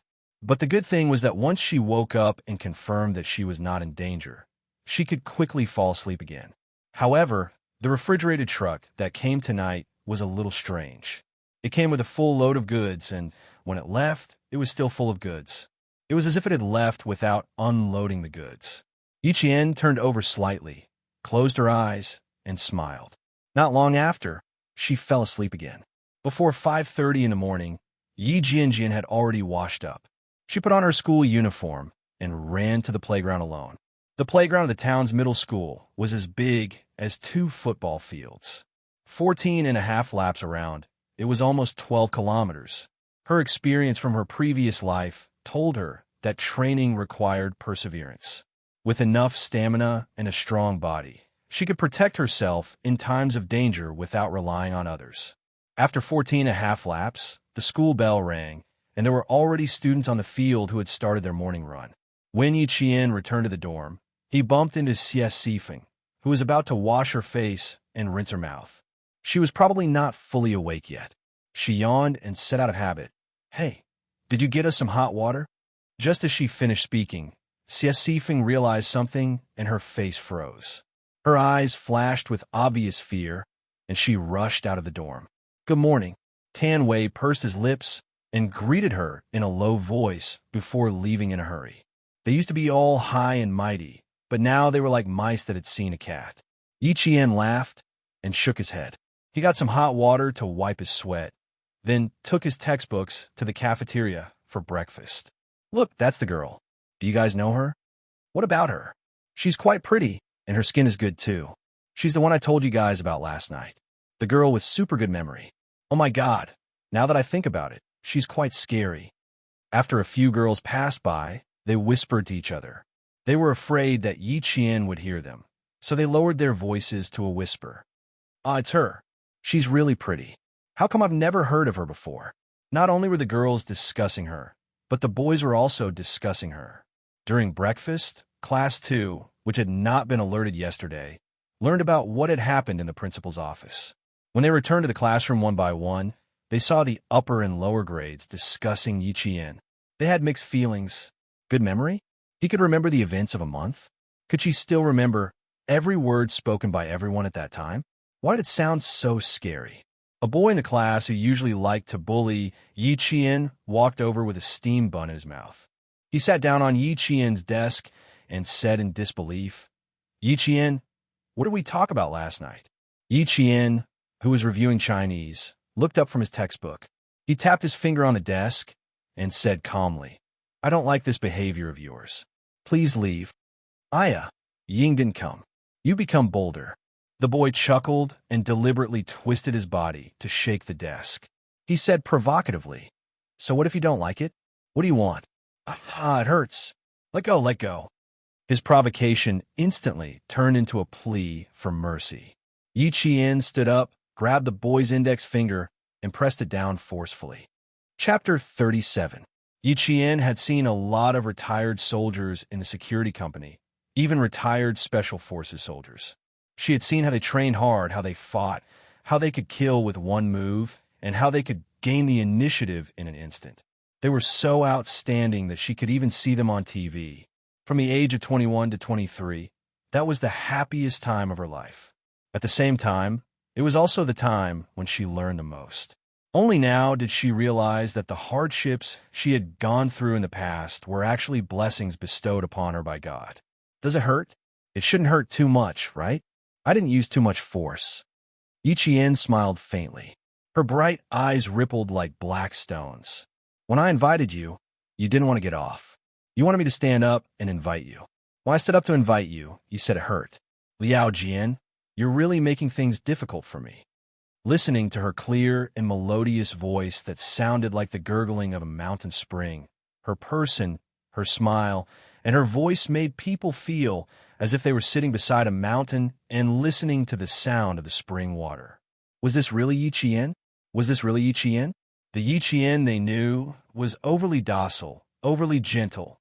If you scolded her, she would just listen with a smile. If you scolded her, she would just listen quietly. She was like a puppet without a soul. She only knew how to obey them and had no opinions of her own. At this moment, Liao Jian's cries of pain made the students in the class realize that the Yiqian they knew had disappeared. Under the bullying of the students, under the pressure of Yi Ying, the docile Yi Qian had disappeared. Yi Qian, you can be gentler. It won't be good for anyone if you break a bone. The other boys hesitated and spoke up. Looking at Liao Jian's finger that was bent at an odd angle, one or two of them felt pain in their own fingers. Yi Qian smiled as she looked at them. They were all from the depths of her memory. Whenever she saw them again, she would remember their names. There were also the boys who liked to bully her. 1, 2, 3, 4, including the one in her hand. Not bad. There were exactly 5 of them. He's the one in pain when his bones are broken, not me. What's wrong with me? Yi Qian exerted a little more force, and Liao Jian's cries of pain became a few decibels louder. The 4 boys who were still trying to persuade Liao Jian took a few steps back.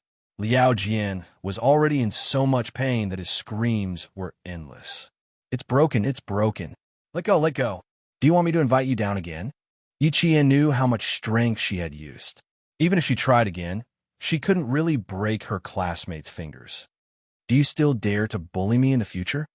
Oh my God, who would dare to do that? He might seem easy to bully, and in fact, he was indeed easy to bully. However, once his temper flared up, it was truly unbearable. No, I swear. Fuck. It hurts.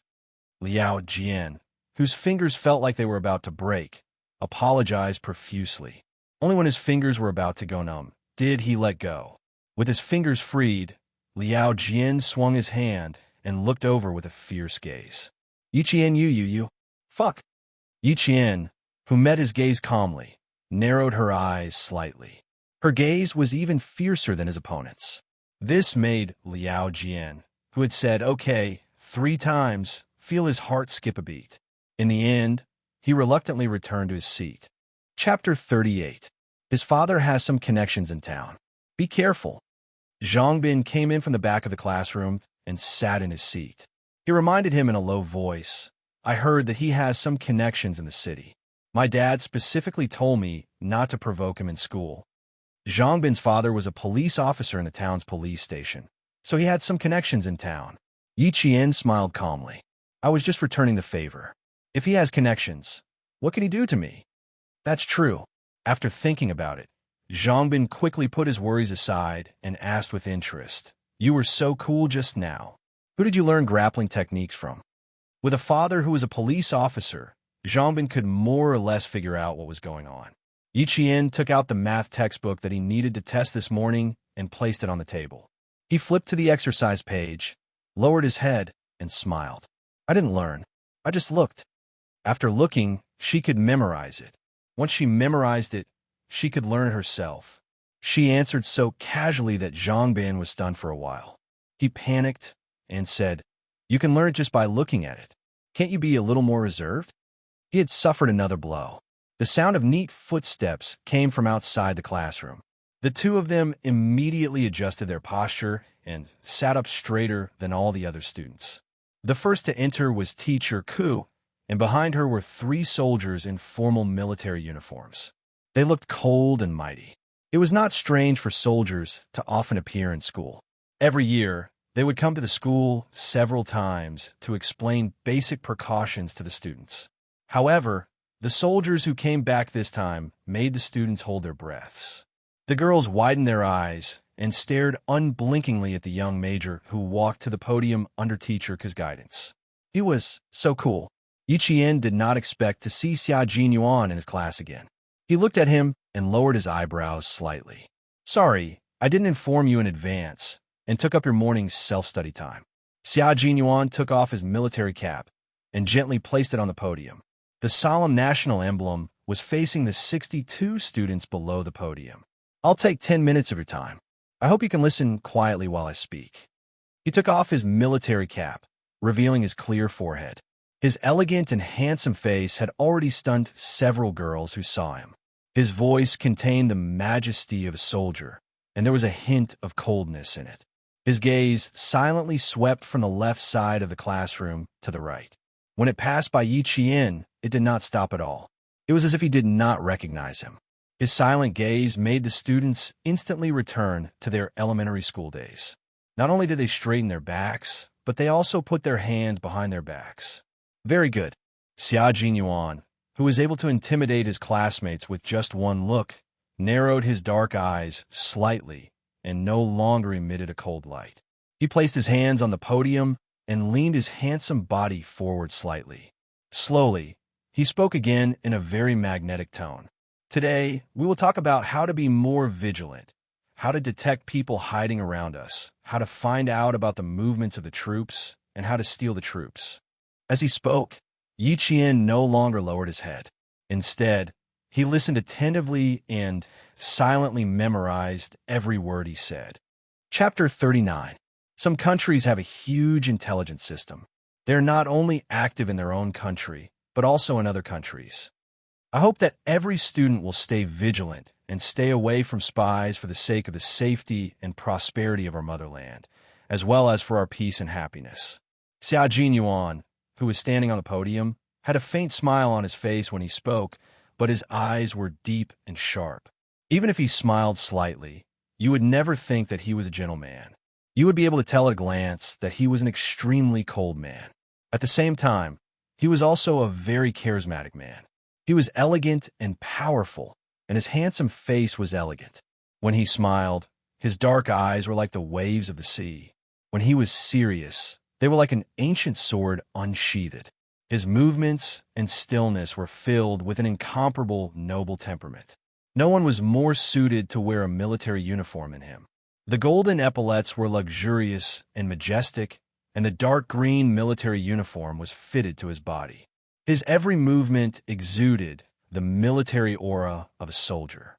Perhaps it was because he was now facing a group of students. Yi Jian saw that he had concealed the cold and ruthless aura that had appeared between his eyebrows when he was arresting the criminals that day.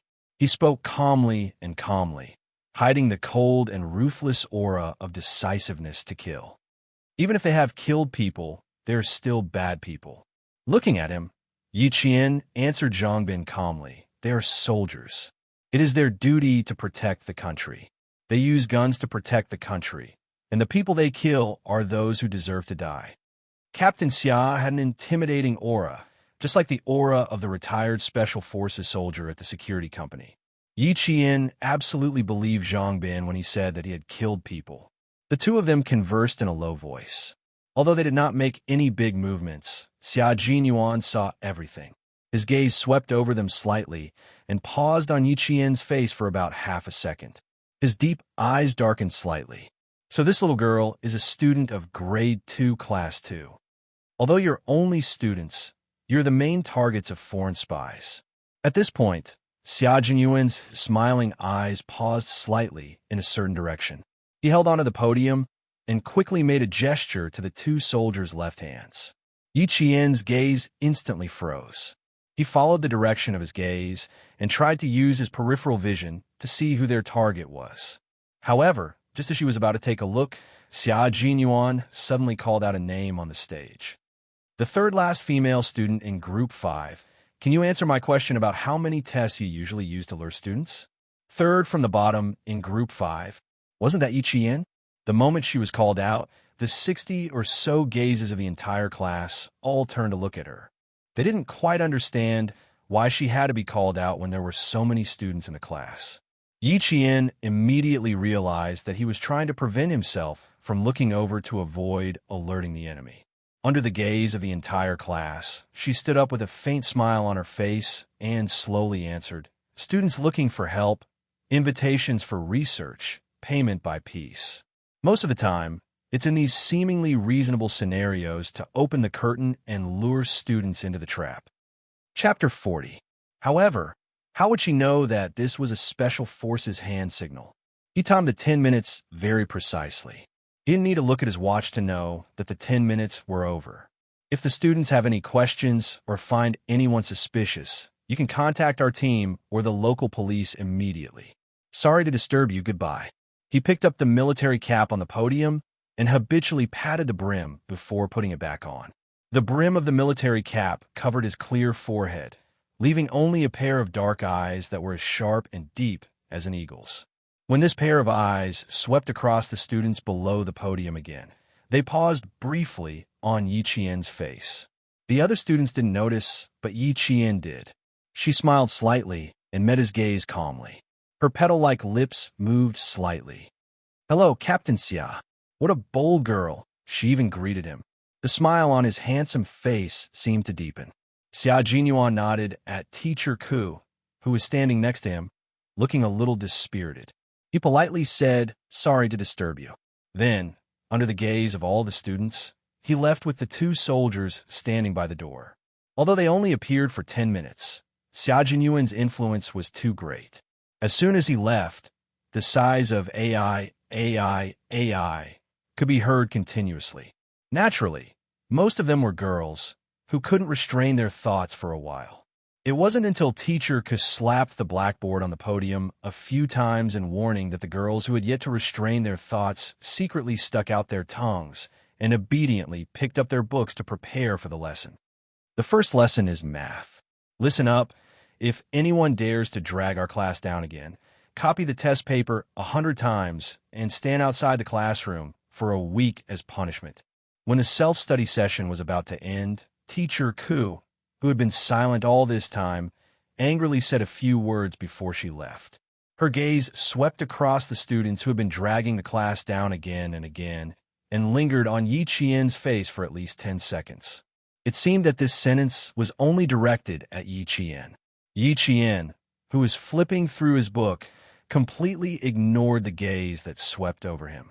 No matter how she looked or stared, he did not take it to heart. The school's music broadcast was interrupted.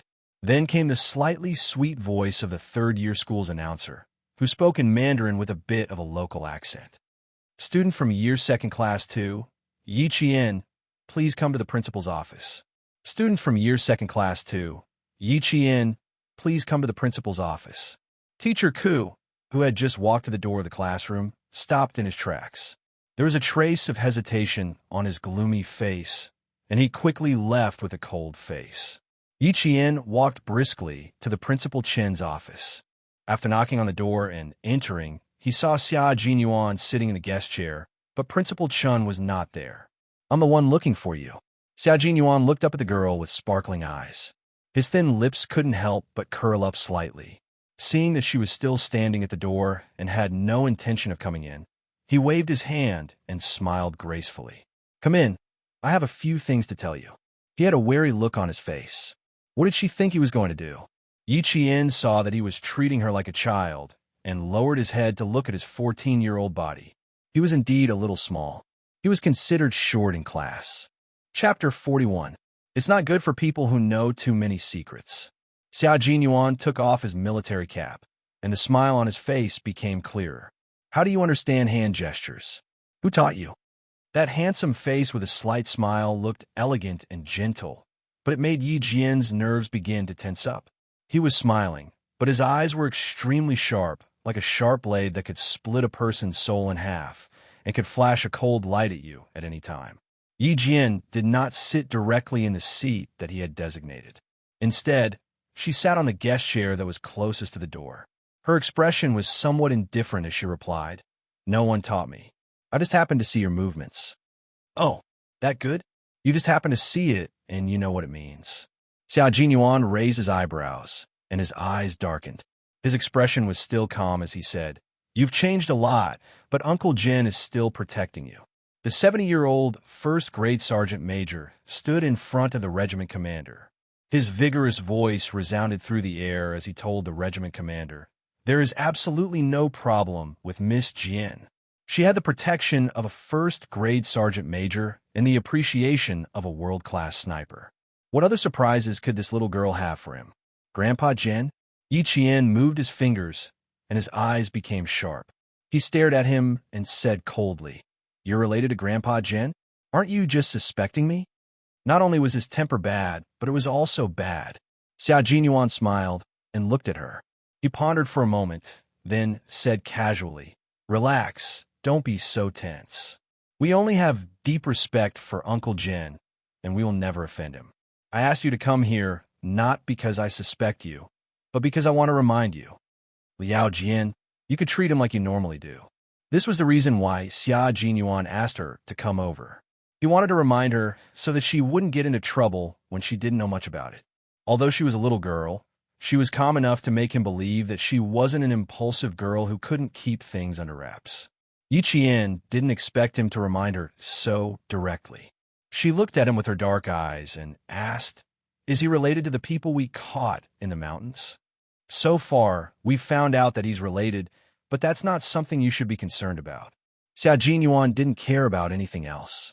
He reminded her again, and it didn't matter. "What you should be concerned about now is your studies. Just now, when I was retrieving Liao Jian's student file, I accidentally flipped through your results." The smile on his lips gradually deepened, and his gaze towards her was already filled with disappointment. "Student Yi Jian, you still have to work hard." He wasn't the only one who knew about his terrible results. Almost the entire school knew about it. Hearing it again, Yi Qian accepted it calmly. He smiled and said disapprovingly, "I didn't show my ability, so it's nothing." Yi Qian didn't even bat an eyelid at Xia Jinyuan's arrogance. He stood up with a smile and said, "If there's nothing else, I'll go back to the classroom. There will be a test later, so I have to prepare in advance." The little girl had a bad temper. He only tried to test her, but she immediately became stubborn. Even his last attempt to appease her didn't break the coldness in her eyes. Chapter 42. With the care of a first-rank sergeant major and the appreciation of a world-class sniper, as long as she did not lead herself astray, she would be able to carve out a bright future based on her own abilities. How many fathers of a generation dreamed of having a son born from a humble family? However, Deputy Mayor Yi did not know this. The bell for the first class rang. Under the accompaniment of Principal Chun, Xia Jinyuan led the soldiers to a jeep and left the town's middle school, heading towards the army. At this moment, Yi Qian had already started the first question of the math test. It was just a small test for the teacher to understand the students' learning progress over the past month. The invigilator was the math teacher of the class, a female math teacher who wore black-rimmed glasses and was dressed very seriously. She walked over as soon as Yi Qian started writing. Teacher Ku had just reminded her to pay more attention to Yi Qian. Did the homeroom teacher's reminder mean that the student might cheat? She walked over with a serious expression and saw Yi Qian holding a pen. She only paused for a moment before writing the answers on the test paper. In just a few steps, she had already written at least 5 questions. And what about the other students? They were still doing it on draft paper. Teacher Yang, who had expected better from Yi Qian, suppressed her anger and walked over. She did not speak immediately. Instead, she stood beside Yi Qian and stared at the test paper with a serious expression. After a few seconds, her serious expression shifted slightly. She looked at Yi Qian in surprise and saw that she had written the correct answers without using a piece of draft paper. Was she calculating in her head? Yi Qian looked up at Teacher Yang, who was standing beside her. She seemed to have understood something and smiled. She continued to bury her head in her writing. It's a good thing that you can calculate in your head, but you still have to be careful so that you don't lose marks. Teacher Yang bent down slightly and gently reminded the smiling student, "After you're done, it's best to check it again." At this moment, Yi Qian had finished all the questions. Teacher Yang, who already knew the answers in her heart, had already given her full marks. She put away her test paper and called Yi Qian outside the classroom for a chat. When Xie Sifeng saw this, a contemptuous smile appeared on her face. So what if she changed? She was still an idiot who did not know how to do anything. What was there to be proud of? Humph! The students in the class were all used to Yi Qian handing in his papers in advance. They all had the same thought in their minds. Yi Qian will still be in the last place. It can't be wrong. Both periods of mathematics were spent on exams. Yi Jian, who had finished her heart-to-heart talk with Mr. Yang, was already resting in the dormitory. When the physical education class in the afternoon was canceled, Mr. Yang came in with the math test papers from the morning. Under the nervous gazes of the students, he called out a person's name and asked him to come up and take the test papers. As usual, students with full marks report their results. Although Mr. Yang was strict, he was a teacher who cared about the students' self-esteem. Zhang Wenjin, 100 points, and Jiasen, 100 points. The first to announce their names were the top math students in the class. When they announced Yi Qian's name, no one took it seriously, as if they had made a mistake. Since Yi Qian was the last to hand out the papers, Teacher Yang kept her at the podium as soon as she went up. Teacher Yang pushed his glasses up the bridge of his nose and looked sternly at the students with their heads bowed. He said in a deep voice, "This time, the focus is on Yi Qian. 100 points. I saw with my own eyes that she managed to finish all the papers within 30 minutes. Wipe the disbelief off your faces. Don't be so naive to think that Yi Qian can't do something you can't do. She has been working hard in a place you can't see." Chapter 43. Every teacher would assume that a diligent student must be very hardworking. Taking notes in class and doing exercises at home, all of them grasped the main points of the teacher's teachings and formulated a study plan. Therefore, Teacher Yang also took it for granted. Unfortunately, Yi Qian could only take out her math textbook, but she couldn't take out a single notebook. Yi Qian, who never liked to lie and would never lie about such trivial matters, shook her head. Under the ambiguous gazes of the entire class, she smiled calmly and said, "Teacher Yang, I'm sorry, but I don't have the habit of taking notes." She admitted it so honestly that her classmates couldn't help but laugh out loud. This time, they weren't laughing at her. Sometimes, the interactions between people were just that subtle. Just because Yi Qian embarrassed the teacher in front of all the students, many of the students who both loved and hated the teacher suddenly had a good impression of her. Teacher Yang looked stern, but she was an extremely broad-minded teacher. Hearing this, she revealed a faint smile that was almost invisible. "You're an honest one. You actually made it so that I can't educate those students who also don't take notes." With a hint of humor, the entire class was unexpectedly more harmonious than any other class in the past. After class, some of the students tried to strike up a conversation with Yi Qian. "If only you were like this in the past. We've been classmates for 2 years, and now I know you're actually like this." They were originally classmates, and they didn't have any grudges against each other, so a few casual words were enough to break the distance. A few girls surrounded Yi Qian and started talking to her one after another. As for Yi Qian, she cherished her new life as a student. She remembered those who had hurt her in the past, but she also maintained friendliness with those who had never done anything to her. "When I woke up from my sleep, it was like waking up from a dream. I thought through a lot." Sitting in the middle of the circle, she smiled and answered the questions in their hearts. The huge change from before to after was somewhat surprising, but so what? She was Yi Qian, and Yi Qian was her. If you're surprised, that's your problem. What does it have to do with her? The math class representative, and Xianxia, was a straightforward female student. She was also the first student to extend a hand of friendship to Yi Qian. Hearing this, a smile appeared on his handsome face. "You're finally back to normal after waking up from your dream. Congratulations, Yi Qian." "Same to you. In the future, you don't have to worry every day about who will bully me today, and you don't have to lose bets until you have to eat breakfast for a week." Yi Qian raised her eyebrows and winked mischievously. She joked about the past, and it became a way to improve their friendship. And Xianxia laughed out loud when she heard that. "So you knew about it?" "Haha, I lost for 2 weeks last semester. It's winter. Yi Qian, I've been getting breakfast for them for 2 consecutive weeks." Xianxia, who was sitting next to them, looked at Yi Qian, who was like the moon surrounded by stars. She felt as if she had spilled a bottle of 5 flavors, and her face was full of discomfort. She slammed the math textbook in her hand on the table and walked towards Yi Qian with gritted teeth. "Don't be so smug. What's so great about getting full marks? Who knows how much you copied? Inge gets full marks every time." Chapter 44. Xianxia, you're being unreasonable. And Xianxia frowned as she spoke. She had always disliked these girls who always bullied Yi Qian. After a few times, she realized that Yi Qian was willing to do so, so she stopped bothering. Xianxia, who was in a fit of anger, glared at Xianxia, who was blocking her. "It's none of your business. Get out of my way." Xianxia used a little too much force, and Xianxia, who was caught off guard, was pushed backwards. Just as she was about to hit the desk, a pair of slender hands caught her firmly.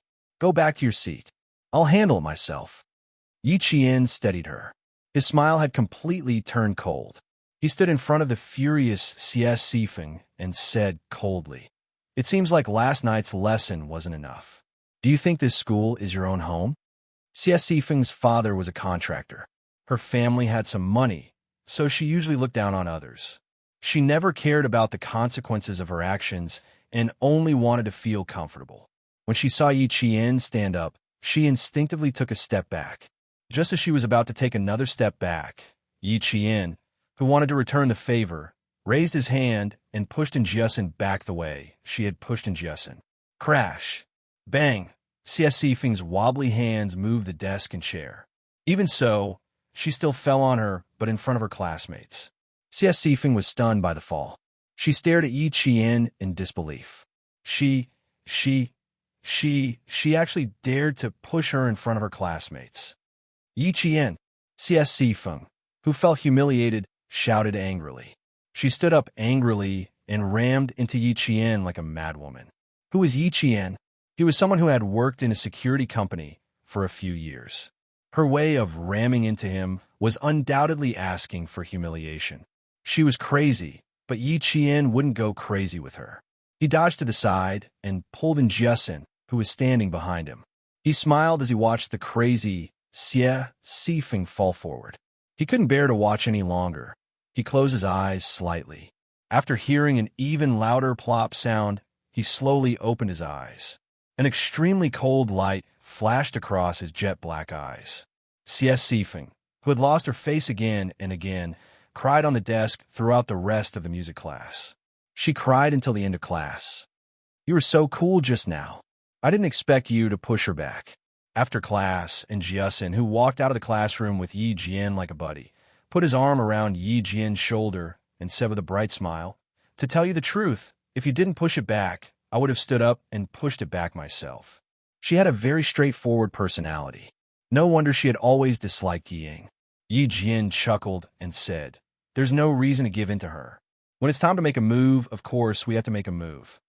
"So, you angered your sister so much that she ended up in the hospital?" "She's still staying in the hospital, but you're enjoying yourself today." A man's cold voice suddenly cut in with a hint of anger and hostility. The voice was a little unfamiliar. The person was also a little unfamiliar. Yi Qian looked at the boy with his hands in his pockets. His gaze was cold. He was dressed differently from the rest of the classmates. He narrowed his eyes and said, "Oh." Then he remembered who he was. Gao Yang, the top scholar of grade 3 Class 1. He was from Skytown Middle School last semester. It was said that someone saw him being sent here on the first day of school. Chapter 45. Gao Yang, who came from the provincial capital, was different from the boys in town. He was extremely handsome with a hint of arrogance. He liked to wear jeans of various colors, a t-shirt, or a sports jacket. He had an arrogant aura that other boys did not have. His expression was also cold. When he saw the teachers, he nodded as a form of greeting. "Are you mute?" He frowned impatiently. When he met Yi Qian's gaze, a trace of disgust flashed across his eyes. He looked away and said coldly, "I'm going to see Ying now. You're coming with me." Yi Qian raised his eyebrows and said with a half-smile, "If the school didn't forbid student from dating early, I would have thought that you were her boyfriend. Aren't you afraid of being called to talk? Stop talking." Even the brave Xianxia was frightened by Yi Qian's audacity. Damn, dating boyfriend. How could she dare to say it out loud? Yi Qian gave her a reassuring smile and said softly, "It's okay. Just listen. My relationship with Ying is not for you to tell me anything." Gao Yang's lips were pressed tightly together. The disgust in his eyes was so deep that he could not hide it. His voice was changing, so if he raised it slightly, it would sound gravelly. He also realized this and immediately lowered his voice. "She's been crying. You're the older sister. Shouldn't you go and see your younger sister? Student Gao, right? May I ask, what does it have to do with you if I don't go and see her? Even if it does, it's not for you to say anything," Yi Qian retorted with a faint smile. She really did not like this student Gao. However, Ying did have many suitors in school, and Gao Yang was one of them. Probably because he was not used to Yi Qian's change, Gao Yang's handsome face instantly darkened. He reached out and blocked Yi Qian's path. "Stop right there. If you stop me one more step, I'll call you molestation right now." Blocked again, Yi Qian's eyes suddenly turned cold. He looked up and stared at him with his dark eyes. "Student Gao from the provincial capital, you should know what molestation is." And Jiasin felt her legs go soft, and so did her hands. Seeing the boy's gloomy expression, she pulled Yi Qian, who was so daring that he wanted to go to heaven, and their bodies pressed against the wall. They quickly moved away. "You scare me, scared me." And Jiasin's face was pale with fear. She patted her chest and stared at Yi Jian blankly. She was a courageous girl, but now she was frightened by her boyfriend, puppy love, and molestation. Her heart was beating wildly. She was just a high school student. At most, she would say that someone was good-looking or had good grades. Even if she had some ulterior motives, she would definitely hide it well. Unlike Yi Jian, he even dared to say molestation. Yi Qian patted her shoulder. His faint smile was like a gentle breeze blowing through the treetops. His ink-like brows were filled with joy. "He won't molest you. Gao Yang is still a good boy." The girl, who had just caught her breath, was once again choked by Yi Qian's shocking words. "Student Yi Qian, don't say anything. Let me catch my breath. Let me catch my breath." If she didn't catch her breath, she would really be scared to death. "You understand. What are you afraid of?" Yi Qian's eyes were clear. He smiled like water. "You know the difference between a boy and a man." And Jiasin rolled her eyes. "I know, but don't say it out loud." Then she laughed out loud. Chapter 46. On the fourth floor of the school office building, Principal Chun walked out of the office with a white-haired old man as he said, "Uncle, don't worry. I will take good care of Yi Qian. You don't have to worry. I will take care of everything." The white-haired old man was wearing an old-style military uniform from the 1970s. Even though he was old, his footsteps still carried the air of a soldier. Even a world-class sniper had to be respectful in front of Uncle Jin, who had enjoyed a lifetime of special benefits from the country. "I feel guilty towards her. I hope you can teach her more." Uncle Jin sighed softly. "This child is smart. She is a good seedling. You can give her some pointers from Monday to Friday. When she gets home, I'll give her some pointers. It will be easier for her in the future. At least, it would be easier for her than her mother." Principal Chun paused on his right foot as he walked down the stairs. He said happily, "It seems like I have the same idea as you, but I still have to observe this child's results. However, I heard from Teacher Yang that she got full marks on her math test today. Maybe I'm just worrying for nothing." Speaking of this, Headmaster Chen's face darkened slightly. Deputy Mayor Ye's family is too outrageous. Do you want to give them a warning? They are enjoying the glory that sister brought to them, but they are treating Yi Qian so harshly. Bad people have bad people to deal with. I am old. I don't really want to care about the outside world. I just want to nurture Yi Qian into a talent." Yi Qian, who was already playing badminton with her classmates, did not know that Uncle Jin had specially come to the city for her. He had a 2-hour-long talk with Principal Chun and also developed a very strict training program for her. After the evening self-study session, Yi Qian was called to the principal's office for a talk. This made Teacher Ku, who was the messenger, so tired that she was even a little scared to look at Yi Qian. She was called to the principal's office for no reason, or she made things difficult for her in front of Principal Chun. Even though there were only 2 pieces of paper, Yi Qian felt as if they weighed 1,000 pounds. Her eyes were fixed on the first few words. After a while, she looked up and smiled bitterly. "Principal, you really think too highly of me." The 4-year plan was developed just for her. Just this kindness alone was as heavy as a mountain. Her eyes were slightly red. Even her voice was a little hoarse. "You think so highly of me." "I really—" "Girl, you don't have to thank me. I'm the same as your grandpa General. We're both loners with no descendants. You should learn well so that our efforts won't be in vain." Headmaster Chin smiled and patted her on the shoulder. He was a teacher, a friend, and an elder as he sincerely taught her. In life, one should be indomitable. No matter if you are a man or a woman, You must live up to your conscience and be able to carry the sky. You are a good child. Let bygones be bygones. Walk the path under your feet. If you're happy, smile. If you are sad, look up at the sky, look around you, and look at the world. Fight for yourself. You are also responsible for your life. Do you understand? Chapter 47. To live up to the heavens above and the earth below. She did not have that much self-awareness yet. She only hoped that she could live up to the teachings of her two elders and live up to their expectations. Go back to the dorm tonight and calm down. After self-study tomorrow night, go straight to the school's back door. I'll pick you up. She knew that the road ahead was difficult, but she was fearless. Principal Chen admired this kind of Yi Qian. If she wanted to go far and stand high, she could only rely on herself. This child had a clear mind. Principal Chen admired Yi Qian's self-improvement. In the face of the current, she also maintained a calm mentality. From how she handled Yi Ying's matter, it could be seen that she was very clear about the severity of the situation. On Tuesday night, Yi Qian began his first training. Yi Qian, I'm a sniper. What I can teach you is all the experience I've accumulated in my career as a sniper. You still have a choice now. Retreat or advance. I'll give you 1 minute to consider. In the dimly lit training room, Principal Chun stood in the darkness like a leopard roaming in the night. Even though his voice sounded old and weathered, it was impossible to ignore the murderous aura around him. Sniper, under the dim light, Yi Qian's entire body trembled slightly. It turned out that this seemingly amiable principal was actually a sniper. No wonder he exuded a murderous aura that made people feel fear from the bottom of their hearts. He pursed his lips and suppressed the trembling in his heart. His calm gaze was like an ancient well without ripples in the dim light. He said calmly, "There's no choice. I can only advance. I will never retreat." Good. From now on, there's no turning back. Principal Chen nodded. Standing with his hands behind his back, he began the first training session in a low and serious voice.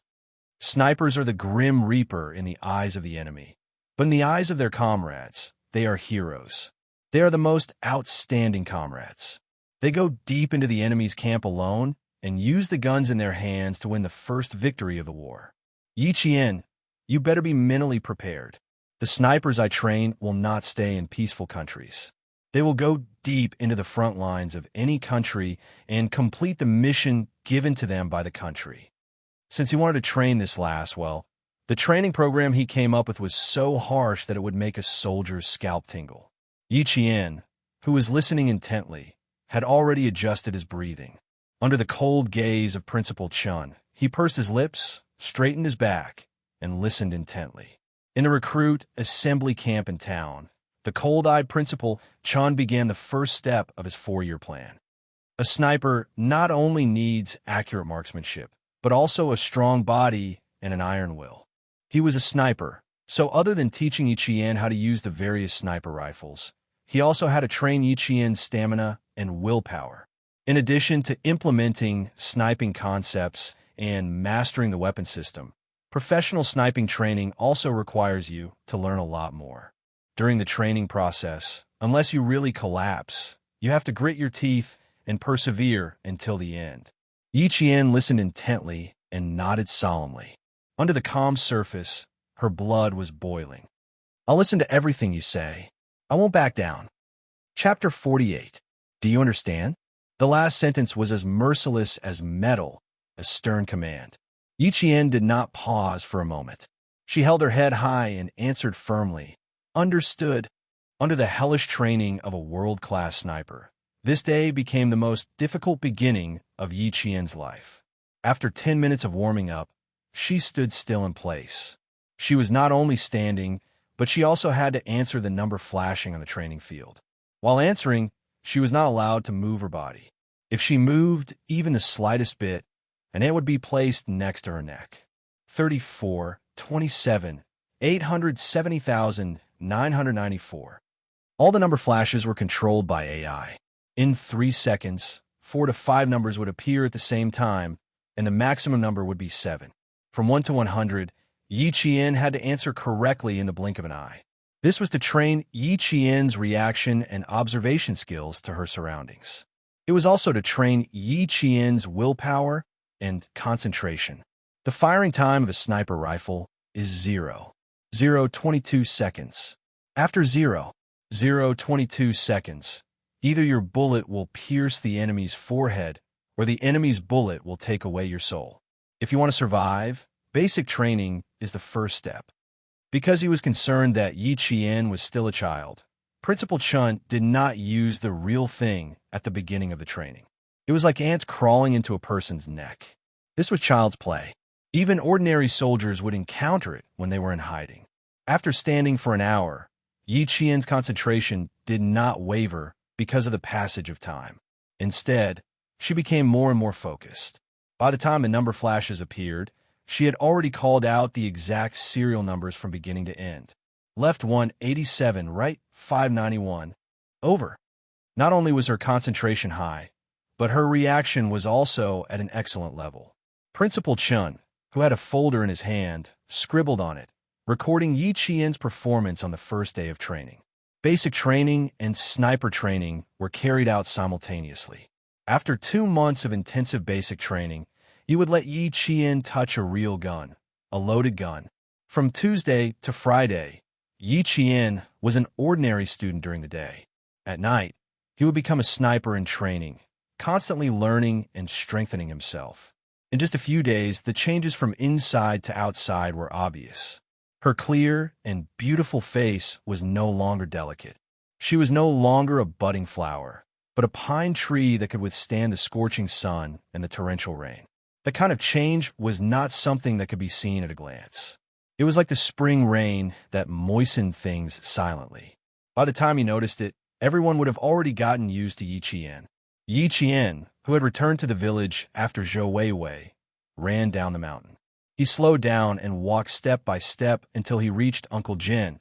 It's an improvement from last week. You're 3 minutes faster. Not bad. Uncle Jin took a puff of his hookah and put the stopwatch in his pocket. He looked at the hard-working girl in front of him and said in a kind voice, "Don't rush it. Let's take it slow." Chapter 49. It's good that you understand. Learn from Principal Chun at school. He's very capable. Grandpa is old, so there's not much I can teach you. Grandpa Jin put the hookah on his waist and smiled at Yi Qian, who was wiping his sweat. Let's go. I'll take you to a nice place. You like it? Yi Qian quickly put the towel around his neck and picked up the bucket of water. He followed Grandpa Jin with steady steps. His laughter was clearer than the birds in the bamboo forest. Where are we going, Grandpa? You haven't had breakfast yet. Shall we go back and cook some noodles? No need. There'll be food when we get there. Put the bucket down. We'll bring it back tonight. Grandpa Jin walked with a smile. The 70-year-old man walked in the mountains with steady steps. Even a young man would admit defeat. The back of the mountain was a large bamboo forest. The morning mist shrouded the forest, making it look like paradise on earth. Grandpa Jin stopped in front of a cellar used by every household in the village to store sweet potatoes. He ordered Yi Qian, "Girl, open the door of the cellar." For as long as Yi Qian could remember, there was a cellar in his house. But he didn't expect this. There was a completely different world behind the cellar. Be careful. Don't be afraid. Follow Grandpa. Walking in the dark tunnel that seemed to lead deep underground, Yi Qian touched the dry stone walls with both hands. The shock in his heart was no less than the shock he felt when he was reborn. He also understood how those soldiers came to the house from time to time. It turned out that they all went through this long tunnel in the mountains and directly entered the village without alerting any of the villagers. The tunnel was quite long. After walking for about half an hour, Yi Qian could faintly see the entrance of the cave. Half an hour. It was a few thousand meters long. Such a large project, yet the villagers didn't notice. Close your eyes for a while. Don't let the light hurt you. Standing at the entrance of the cave, Grandpa Jin reminded Yi Qian kindly, "Open your eyes in 3 minutes." When Yi Qian got used to it and opened his eyes again, he saw the troops hidden in the depths of the mountains.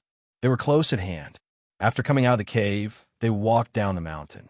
Another half an hour later, they arrived at a road paved with asphalt. Beside the road there was a white banner with red words, "Restricted Area for Troops." 400 meters away, there was an iron-tipped protective net. Behind the net was an iron-tipped gate. Inside and outside the gate, there were 4 armed soldiers standing guard. He then looked into the depths of the forest and saw the sentry post hidden in the depths of the trees. This place was heavily guarded, and under Grandpa Jin's lead, he was actually able to enter so easily. The soldier with the gun walked over and saluted Uncle General. It was a routine check of his identity. The sound of a car came from the front. A very ordinary car came from afar and stopped steadily in front of the sentry post. The left and right car doors opened at the same time. As the car soldier handed over his ID, the young soldier who jumped down from the front passenger seat strode out of the sentry post towards Yiqian. "Grandpa Jin, you're here." The young soldier in the military uniform smiled and saluted Grandpa Jin. "I'm afraid I have to go back on my promise from last time. The school called me urgently, and I need to go back. I can only come back later." Chapter 50. Yi Jian's dark eyes narrowed slightly when he walked over. She stood beside him without saying a word. Xia Jinyuan, who was talking to Uncle Jin, secretly glanced at Yi Qian and frowned slightly. Why does this little girl like to shrink back whenever she sees me? Could it be that he had really scared her that day at school? Sure, of course. Xia Jinyuan replied to Uncle Jin with a faint smile. He glanced at Yi Qian again and said politely, "Uncle, I'd like to have a word with Yi Qian in private. Is that okay?" Uncle Jin wasn't surprised that Xia Jinyuan knew Yi Qian. After all, the little girl was the one who helped arrest the 3 suspects.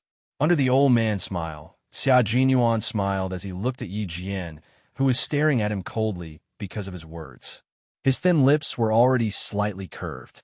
Under the morning sun, the handsome face under the military cap looked even more noble and elegant. Even when he smiled, there was a hint of laziness in his smile. "Student Yi Jian, I still have a few words to tell you about the school. Please, go ahead, little girl." Xia Jinyuan swallowed the words that were about to come out of his mouth. Instead, he turned around and walked in the direction Xia Jinyuan was pointing at. She didn't like to have too much interaction with this kind of dangerous man. She couldn't see through him, and she was used to keeping a distance from people she couldn't see through. "I'm sorry for my probing at school that day, but I hope you can understand our position," he explained in a low voice. His low voice was elegant and luxurious, like the sound of the strings of a zither. "You don't have to be afraid of what I'll do to you. There won't be any surveillance or surveillance." Afraid? It seemed that this major had misunderstood. Yi Qian raised his head and looked at him with clear and fearless eyes. He smiled and said calmly, "Captain Xia, you misunderstood. I'm not afraid. I just don't want to have too much interaction with you. If there's nothing else, I'll take my leave." Without waiting for his reply, Yi Qian turned and left. Xia Jinyuan did not think too much about it. His slender and strong hand had already grasped Yi Qian's delicate shoulder, preventing her from leaving without any explanation. "Girl, your temper is really bad. Why is it completely different from what Uncle said?" He smiled helplessly. "Uncle is already looking at us. Are you sure you want to listen to me with your back to me?" At this moment, Yi Qian only had one thought in his mind, and that was to take down this major. After thinking about it for a moment, he realized that it was impossible for him to do so. In the future, she could give a try. "If you have anything to say, please say it all at once, Captain Xia." "Thank you." When he turned around, he skillfully swung his shoulders. His whole body was like a fish, and he escaped from Xia Jinyuan's control. After nearly half a month of training, coupled with Yi Qian's talent, she had learned a lot. Her nimble movements made Xia Jinyuan raise his eyebrows.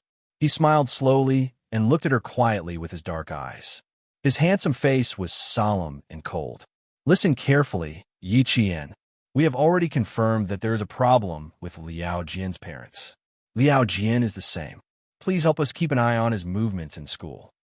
Chapter 51. Yi Qian wasn't stupid enough to ask him why he chose her. Since he chose her, he must have his reasons. After listening quietly, she nodded. "Okay, I'll keep an eye out." She paused for a moment, then said, "If there's nothing else, I'll leave first. Goodbye."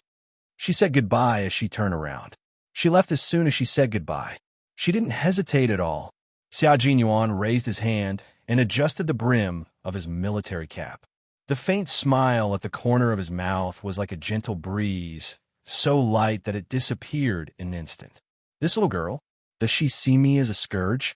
He jumped into the car that was already driving over. From the rearview mirror, he saw the backs of the old man and the young girl gradually moving away from him until they disappeared. The sound of the car finally disappeared among the trees. When Yi Qian entered the military barracks, he turned around to look at the winding mountain road behind him. All he saw was lush green trees. Under the blue sky and white clouds, birds flew and left behind a graceful shadow. As soon as he entered the barracks, whenever he encountered a soldier, they would stop and salute Uncle General. Their words and actions were full of respect. Yi Qian obediently followed Uncle Jin's footsteps. He didn't look or ask anything, as if he was a frequent visitor to the barracks. He wasn't curious at all. Fifth Company, arrange for the soldiers to come over tomorrow night. Have a squad leader prepare a list of names. I want to test them. Standing in front of the soldiers, Uncle Jin's expression was extremely serious. Every word he said was an unquestionable command. Suddenly, a series of consecutive gunshots rang out in front of them. Yi Qian, who had his head down, suddenly looked up. As the gunshots rang out one after another, his heart trembled with the sound of the gunshots. It was as if something in the depths of his body had suddenly awakened. It wanted to break through the restriction and fiercely hit the ground. It's gunshots. The soldiers are hitting targets. Uncle Jin, who had signaled for the soldiers to leave first, looked sideways at Yi Qian and smiled. I'll show you the shooting range later. Today, I'll take you to another place. Their destination was also in the direction of the shooting range. They didn't stop until they reached a barracks where soldiers were standing guard. This was a restricted gun room that normal soldiers could only enter twice a week. Familiar with, understood, precise, and professional. The forward banner was hung right in front of the gun room. All the soldiers entering and exiting could see it as long as they raised their heads. The moment he entered the room, Yi Qian's dark eyes lit up like a small flame. When a normal person saw the rows of pitch-black steel spears that were suffused with a cold light, a sense of fear would have already quietly risen from the bottom of their hearts. But Yi Qian only knew that his blood was boiling. It was a thirst for power. It was an urgent desire to touch them. He turned around and looked at Uncle Jin behind him. His clear voice trembled with excitement. "Grandpa, can I touch them?" There was a cry that came from the depths of his heart. It kept calling him to walk over, reach out, and pick up the rows of guns that were gleaming with a dark, cold light. Chapter 52. She finally knew what it was that wanted to break through the restriction in her body. It was a desire to become stronger and more perfect. Ha ha ha. Aren't you afraid, little girl? Uncle Jin laughed as he looked at the little girl whose eyes lit up when she saw the gun. His wrinkled face was full of smiles. These are all guns, real guns that can be used once they are loaded with bullets. They're not the toy guns you have seen before. Yi Qian shook her head and smiled. I'm not afraid. Principal Chun taught me that you can only truly control a gun if you develop feelings for it. Let become your helper, a helper that can save your comrades in times of danger. He's right. Before you develop feelings for a gun, you have to understand it first. The little girl's eyes were filled with excitement, but there was no sign of fear. Uncle Jin saw this and laughed in his heart. He walked to the front of the rows of steel guns and casually picked up an assault rifle. As he quickly disassembled it, he energetically said, N70AB2, Russian Kalashnikov AK-101 assault rifle, NATO 5. 6mm ammunition. It was designed by the former Soviet Union's famous gun designer, Kalashnikov, commonly known as a submachine gun. Uncle Jin dismantled the gun very quickly. At the same time, he used special tools. In less than 5 minutes, the assault rifle was dismantled by him into a pile of parts. How many parts did I dismantle just now? Uncle Jin pointed at the scattered gun parts on the table and suddenly asked, "Give me a number." From the moment he picked up the gun, he was already in the middle of training. Yi Qian pointed at the parts on the table. Her clear black eyes contained a faint smile as she said, "This is the last part that you put down. This is the 47th part that was dismantled. This is the part that you dismantled at step 74. Grandpa, you dismantled a total of 80 parts. Am I right?" Not only was he right, but he was very accurate. After half a month of teaching, Yiqian had already developed the ability to enter the training state at any time. Whether it was Principal Chun or Uncle Jin, they loved to ask questions suddenly. Uncle Jin laughed again and said, not bad at all. While observing, "You're also better at understanding. The 47th part is the recoil spring lock. When the bullet is fired, the bolt will lock the thinnest part of the gun so that the gun won't return to its original position. Thus, the gun can continue to fire continuously. The 74th part is called the gun buckle. Its function is..." As Uncle Jin picked up the parts one by one and explained them one by one, Yiqian, who had zero knowledge of the gun structure, began to understand it. For the whole day, Uncle Jin kept dismantling the guns, while Yiqian kept repeating how many parts each gun had and what they were used for. Assault rifles, shotguns, semi-automatic pistols, manual rifles, revolvers. Not only had she touched a series of firearms, but she had also disassembled them herself. She had a deeper understanding of them. Revolver, ejector lever, central spring, rebounding block lever, camera body. Yiqian mumbled as she walked towards the classroom with her textbook in her arms. She recalled the knowledge she had learned yesterday and this morning over and over again in her mind. Chapter 53. And Jiasin chased after Yiqian from behind. She had already called out to him several times, but there was no response. She couldn't help but feel worried. Just as she was about to catch up, Yiqian sensed something and looked back. He happened to see the worry on her face clearly. "What's wrong? You don't look too good." "No, I called out to you 3 or 4 times, but there was no response. I got mad." Yiqian's smile was still bright and beautiful. There was no change in his expression, and Jiasin secretly let out a sigh of relief. "Sorry, I was studying and didn't hear you." Yiqian saw her expression and calmly waved the book in his hand. He smiled and said, "Once the holidays are over, the midterm exams are coming up. I have to hurry up and study." There was no time at night, no time on Saturday, and no time on Sunday. She could only squeeze in time to study for the entire semester.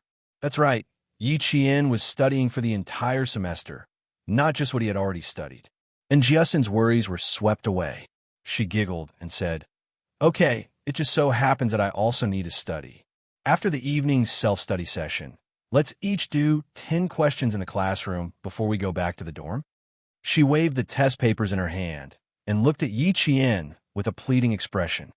"Do me a favor and finish this test paper with me. My mom bought it. Was this what you were worried about?" Yiqian took the 2 sets of test papers from her hands and casually flipped through them. He smiled at her and said, "These are very simple questions. What's there to worry about? Listen, Ying, listen. Some people just don't know the immensity of heaven and earth." Xie Feng's cold voice came from behind her. She mocked. Does she really think she's that great? And Jiasin stopped in her tracks. She tugged on Yiqian's sleeve and said in a low voice, "She took half a month off. Isn't she afraid that she won't be able to keep up? She's the one who thinks she's infallible." She was referring to Ying, who took 2 weeks off. Based on my understanding of her, taking half a month off is definitely not a break. Yiqian didn't turn around. He smiled faintly and said, "Teacher Ke has to leave the school during the lunch break. He even brought along the math teacher from class 3. Guess where the 2 teachers are going?" And Jiasin immediately thought of something and exclaimed, "It can't be. Of course. So, classmate and work hard." Yiqian raised his eyebrows and smiled, ignoring the stares coming from behind him. Ying had always been smart. How could she lose her final advantage in school? At this moment, Ying coldly retracted her gaze. At the same time, she pursed her lips tightly and lifted her chin slightly. She said to Xie Feng, "Why do you care about her? What will happen to arrogant people?" "That's right. What would happen to an arrogant and complacent person like her?"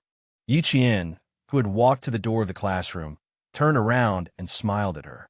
The corners of his mouth curved into a cold sneer. Ying, I will crush your pride with my own hands. Their gazes met. They were like fire and water. Ying, who only dared to return to school after half a month of peace, secretly gritted her teeth. No matter how angry she was, she had to endure it. After a series of suppression, Ying finally understood that from now on, Yi Qian would never listen to her obediently. And she could no longer threaten Yi Qian with words like, "If you dare to do better than me, I'll kick you out of my house." Chapter 54. There was still half an hour before the evening's self-study session. Most of the students in the class had arrived. They gathered in groups of 3 to 5 and had endless topics to talk about. Yi Qian and Xianxia entered the classroom. A few students who had gathered to discuss the test immediately said, "Did you do the last geometry question? It's so difficult. I can't do it at all. Don't ask me. I didn't do it." And Xianxia put down her bag and said domineeringly, "I don't know how to do it. I didn't do it. It's that simple." "No way. You didn't even do it. Yi Qian can do it. Look for her."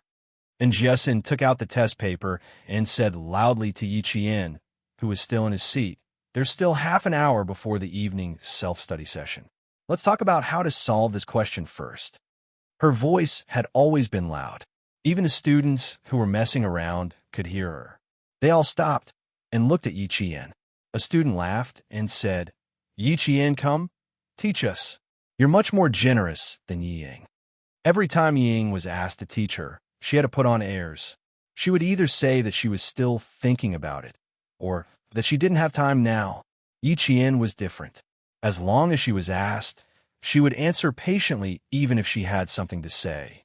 Yi Ying, who had just come in after adjusting her emotions, heard this sentence.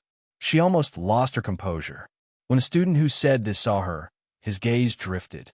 He smiled awkwardly, but didn't explain anything. It was the truth. He wasn't spouting nonsense. Yi Ying, who had taken half a month of leave, could only endure it. She sat down with pursed lips and accepted the greetings from her classmates. Only then did a smile appear in her gloomy eyes. "Thank you for your concern. I didn't want to take half a month off because of a small matter," she said with a smile. There was a faint smile on her beautiful face, just like before. There was nothing different. When Xianxia heard this, she immediately said, "What do you mean by a small matter? My mom said that you went to the city for a checkup and found a problem with your heart. She also said that it's difficult to treat and can only be nursed. You can't be too emotional. She also said that you can't even run." "What? A problem with her heart? It's so serious that she can't even run?" The students who heard this were stunned. Some of them could not help but put their hands on their chests. When they looked at Yi Ying again, their eyes were filled with pity. However, Xianxia didn't believe him. She wrote down the formula on the paper and said softly, "Are you serious? You only found out now that you have a heart problem?" Her mother was a doctor in the town hospital, so she knew a little bit of medical knowledge. "So what if it's true or false? It has nothing to do with us. You're wrong here. You have to use this formula to calculate the area of the shadow first." Yi Qian smiled faintly. He did not take her matter to heart. Heart problems? Puffed. I can't be too agitated. If anyone mentioned the love letter in front of her, it was very likely that she would have a heart attack. Suffering from heart disease was indeed a very good excuse. This kind of lie, which no one would verify, was probably Yi Zhifan's doing. The students in the class all expressed their concern. After Yi Qian and the others finished discussing the test paper, they all went to Yi Ying's side to greet her. Yi Qian was no exception. When she walked over, Xianxia blocked her like a mother hen protecting her chick. She said in a sharp voice, "What are you trying to do?" She was not the only one who was nervous. The other students also had some thoughts when Yi Qian walked over. After all, Ying treated her like that in the past. Chapter 55. Look, Daddy still has a way. Who would dare to say anything now? Even if the damn girl told her classmates, who would dare to say it to her face? Who could bear the responsibility of a heart attack? The provocation in Yi Ying's eyes was too obvious, so obvious that Yi Qian could see it. The corners of her mouth curled up slightly, and a cold light flashed in her dark eyes. She walked up to Yi Ying. Yi Ying's heart tightened when she met her cold gaze. Suddenly, she saw her raise her hand, and her whole body tensed up. She dodged and shouted, "What are you trying to do? Why are you so nervous? Relax." When the students thought that Yi Qian was going to do something, she raised her hand and patted Yi Ying's shoulder gently. She said in a clear voice, "Take care of your body. Don't get angry so easily." Phew! So she didn't want to hit Yi Ying. Yi Ying, who knew that she was being played, forced herself to hold it in. She replied with a fake smile, "Thank you for your concern. I'll take good care of myself." Yi Qian pursed her lips and smiled. Her eyes were already curved. How can someone as young as you compete with her? So what if you have parents? You're digging your own grave. Under everyone's gaze, Yi Qian leaned over and whispered into Yi Ying's ear, whose whole body was tense. "Let's take it slow. Don't be so nervous. You're only halfway through your 3rd year of middle school." Her voice was so soft that it was almost inaudible, but it made Yi Ying feel as if she was being stared at by a beast. The hand that was still on her shoulder felt like it weighed 1,000 pounds, making it difficult for her to breathe. Looking at Yi Ying, who was trembling in fear, the smile on Yi Jian's face deepened and her eyes shone even brighter. She calmly retracted her hand and looked up at the students with a smile. "Class is about to start. You're dismissed." She was so easily frightened. Hopefully she didn't get a heart attack. The students didn't know that the two sisters were secretly fighting. Seeing that they were still chatting and laughing, they didn't think much of it and returned to their seats when the bell rang. After Mr. Cook came in, his eyes swept over Yi Ying's face. He walked to the podium and said with a serious expression, "Students, due to health reasons, Yi Ying from our class." Now that the teacher had said it himself, Yi Ying's heart disease was confirmed. The next day, even the students from the next class knew about it. However, Gao Yang was the only one in the class who cared about her. The rest of her pursuers had silently asked their classmates from Class 2 to care about her. Handsome and tall, he walked into Class 2's classroom with an indifferent expression. Miraculously, the noisy class fell silent for 3 seconds. Walking to Yi Ying's side, he frowned and said in a deep voice, "I'll take you to the province for a checkup during the May Day holiday. Your complexion looks rosy. How could you have congenital heart disease?" Her honesty almost made Yi Qian laugh out loud. She looked at the flustered Yi Ying with interest. She covered her mouth and said coldly, "My business has nothing to do with you. Leave now. My uncle is the director of the provincial hospital. There are still 8 days before the May Day holiday. Think about it before replying to me." Not only did she reject him, she even pointed at his nose and asked him to leave. Gao Yang, who had always been cold and arrogant, endured it. He said something in a low voice and turned to leave. The director of the provincial hospital, Yi Ying's pupils contracted. So his family had such powerful connections. She regretted her harsh tone just now. Yi Qian looked at her small face. One moment she was smiling, the next she was annoyed. He suddenly found it funny. He looked away indifferently and buried his head in the sea of books again. Chapter 56. It was still slightly chilly at night before the May Day holiday season, especially when it was raining, which made it even colder. Yi Jian had been standing in the rain for half an hour. Among them, there was a wolf dog that was chained to a leash. It was growling less than 10 centimeters away from her, and its growls made her heart tremble. A sniper's ambush can sometimes last a few hours, and sometimes it can last a few days. You never know when you'll encounter danger. Accept fear, get used to it, and overcome it.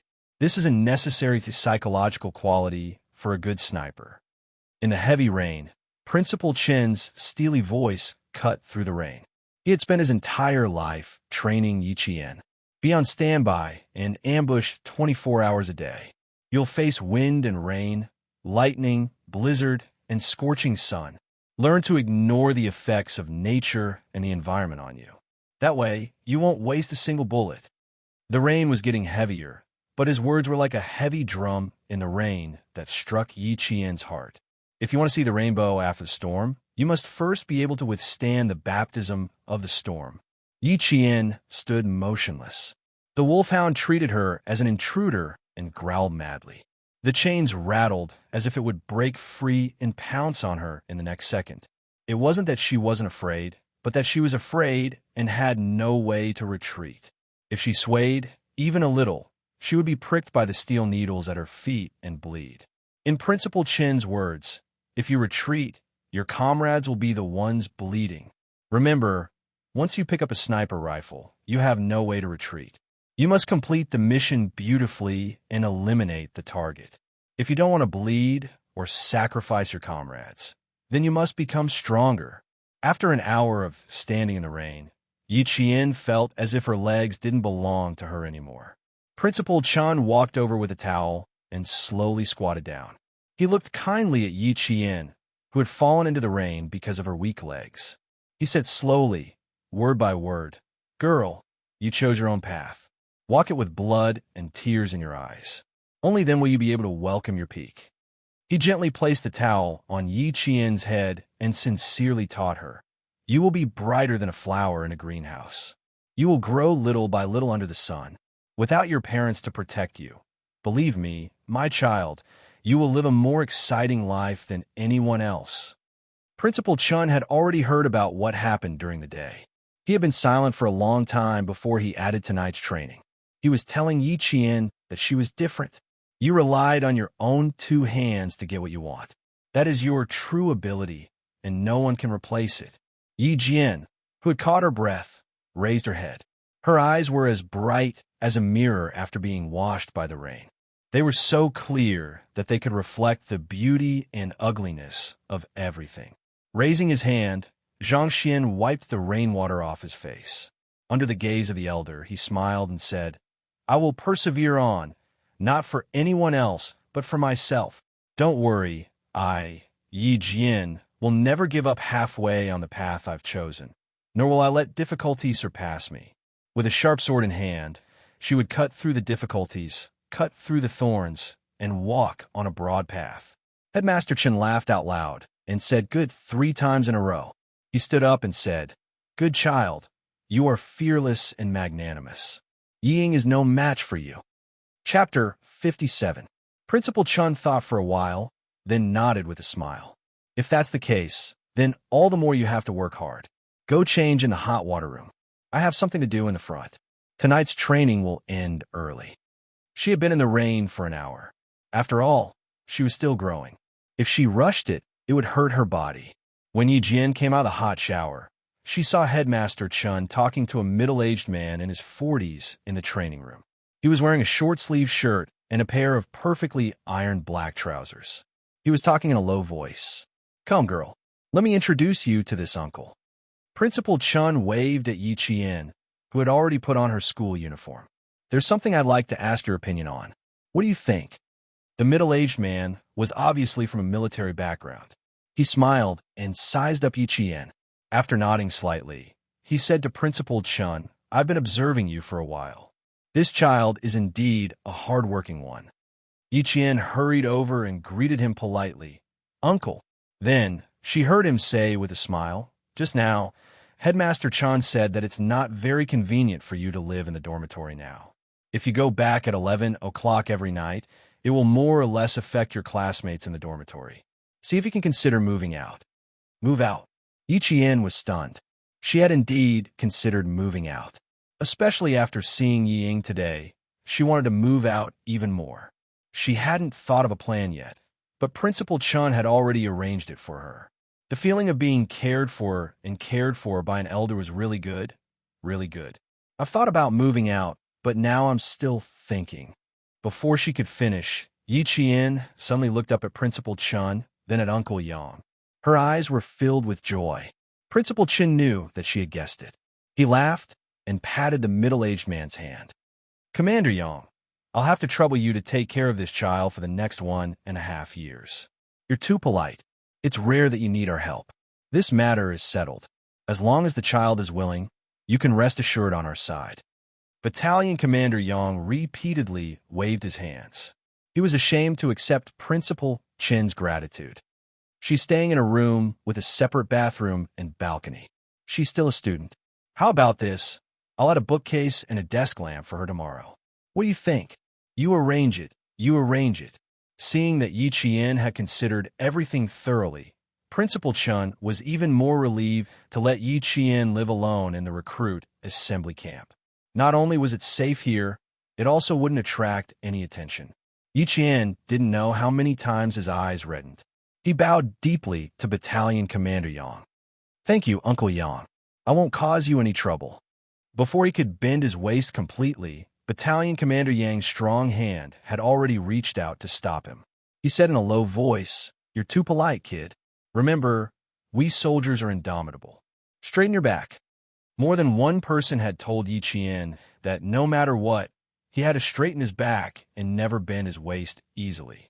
By the time he returned to school, it was already 11 at night. Yi Qian gently pushed open the door to the dorm. Dai Qing's brows furrowed slightly.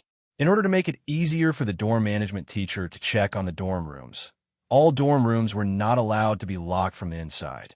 But tonight, it was locked from the inside. Chapter 58. Yi Qian didn't knock on the door.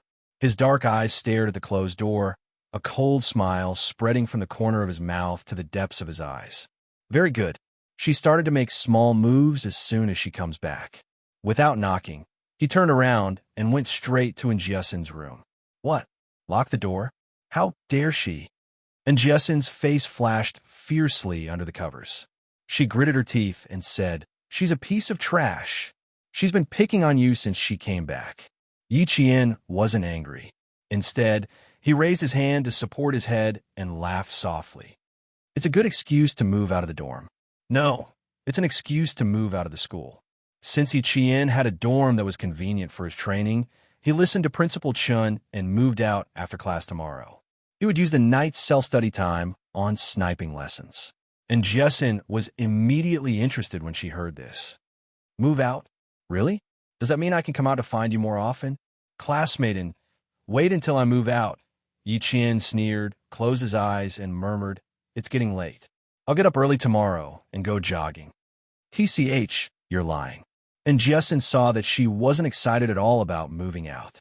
She snorted, turned over, and quickly fell asleep. In the dorm, Ying was still waiting for Yi Qian to knock on the door. She didn't expect that when she went to sleep, it was still quiet outside. When she opened the door the next day, she saw Yi Qian and Jiaxin walking over from the washroom with a basin in their hands. Their hair was wet, and they brushed past each other. They didn't even look at her. She didn't return to the dorm until 11 at night for the past few weeks. What had she be doing? Yi Ying stared at the figure that was getting slimmer and slimmer. Even her figure seemed to have grown taller. Yi Ying's beautiful eyes narrowed slightly, and a dark, cold light flitted across them. "You're asking me where Yi Qian goes at night? If she doesn't go back to the dorm after class, where else could she go?" Liao Jian glared at Xie Sifeng, who had taken the initiative to look for him. His eyes turned slightly, and his face, which had a few pimples, suddenly revealed a ruffian smile. "That's simple. You pay, and I do the work. How about it?" When Xie Sifeng heard that there was hope, she immediately said, "How much? We're all classmates. You won't ask for too much, right?" "Don't worry. 10 yuan is nothing to you. It just so happens that I also want to know where she went when she returned to the dormitory so late at night." Liao Jian's eyes darkened, and his face revealed a look of resentment. That brat had embarrassed him in class that day. He had been waiting to settle this score with her. Leaving school at night, that's easy. At this time, Yi Qian was already in the teacher's office. He told Teacher Ku that he was moving out of the school and that he had been locked out of the dormitory last night. Teacher Ku, who had wanted to say more, immediately shut her mouth. She snorted coldly and glanced at Yi Qian provocatively. "Fine, you can sign this letter of commitment yourself. If anything happens, it has nothing to do with the school or the teachers." Moving out? If an undisciplined girl were to come into contact with some bad people outside, it would be too easy for her to learn bad things. Yi Qian glanced at it and signed his name without hesitation. He maintained a polite smile and said calmly, "Teacher Ku, don't worry. I'll take good care of myself. I won't cause any trouble for the school or the teachers." Chapter 59. Her etiquette was impeccable, and her grades were improving day by day. This gave Teacher Ku, who wanted to teach her a lesson from time to time, no chance at all. In the afternoon, Yi Jian really packed up her luggage and quilt. She left the school alone with a very big woven bag in her hand. She didn't even look back. And Jiesin was holding her textbooks for her and followed behind her like a fool. She still couldn't believe it until she walked out of the school gate. She said blankly, "You really out? You really moved out?" She always thought it was a joke. Of course it's true. Didn't I tell you last night? Yi Qian moved her luggage to a common three-wheeled passenger car in town and said to Jiesin, who was still in a daze, "Hurry up and get in. It won't be good if your name is recorded." And Jiesin hurriedly put the bag containing her textbooks on the car and rubbed her face before replying, "You did a good job." Just now, Yi Ying's face was so twisted. How could it not be twisted? If she was in the dorm, Yi Ying wouldn't have an excuse to talk bad about her in front of her classmates. "I don't care about her right now, and I don't want to deal with her. I just want to study hard and get into the provincial high school. It's a waste of my time to argue with her." Since she couldn't directly kill her and kick her out of school and leave her with nothing, why waste her energy? After Yi Qian finished speaking, she nimbly jumped onto the car and waved at Jiesin. Then she took her luggage and moved into a brand new place. People came and went after school, so Yi Qian's departure didn't attract much attention. Only Liao Jian, who had a lollipop in his mouth, looked at the leaving tricycle with a cold smile. He walked to the motorcycle that picked him up and patted the back of the young man with the green tattoo on the back of his hand. "Brother, let me introduce you to a hot chick. She's my classmate." "How hot can your classmate be?" "There are two chicks from your province in the restaurant." Their chests bounced up and down as they walked. "Brother will take you to Lele." Brother Fei was a famous hooligan in town and had a good relationship with Liao Jian's father. He often took Liao Jian to have fun. As soon as the motorcycle started, it left behind a trail of black smoke and disappeared into the school gate. Yi Qian, who was no longer restricted by accommodation, began to improve by leaps and bounds. That kind of improvement surprised even Principal Chun. Yi Qian became even more infatuated with sniping the moment he touched a gun for the first time. It was the infatuated bullet that flew unstoppably and hit its target. He was infatuated with the joy of defeating himself again and again. During the entire May Day holiday, Yi Qian followed Principal Chun and Uncle Jin to practice again and again in the deep mountains and forests.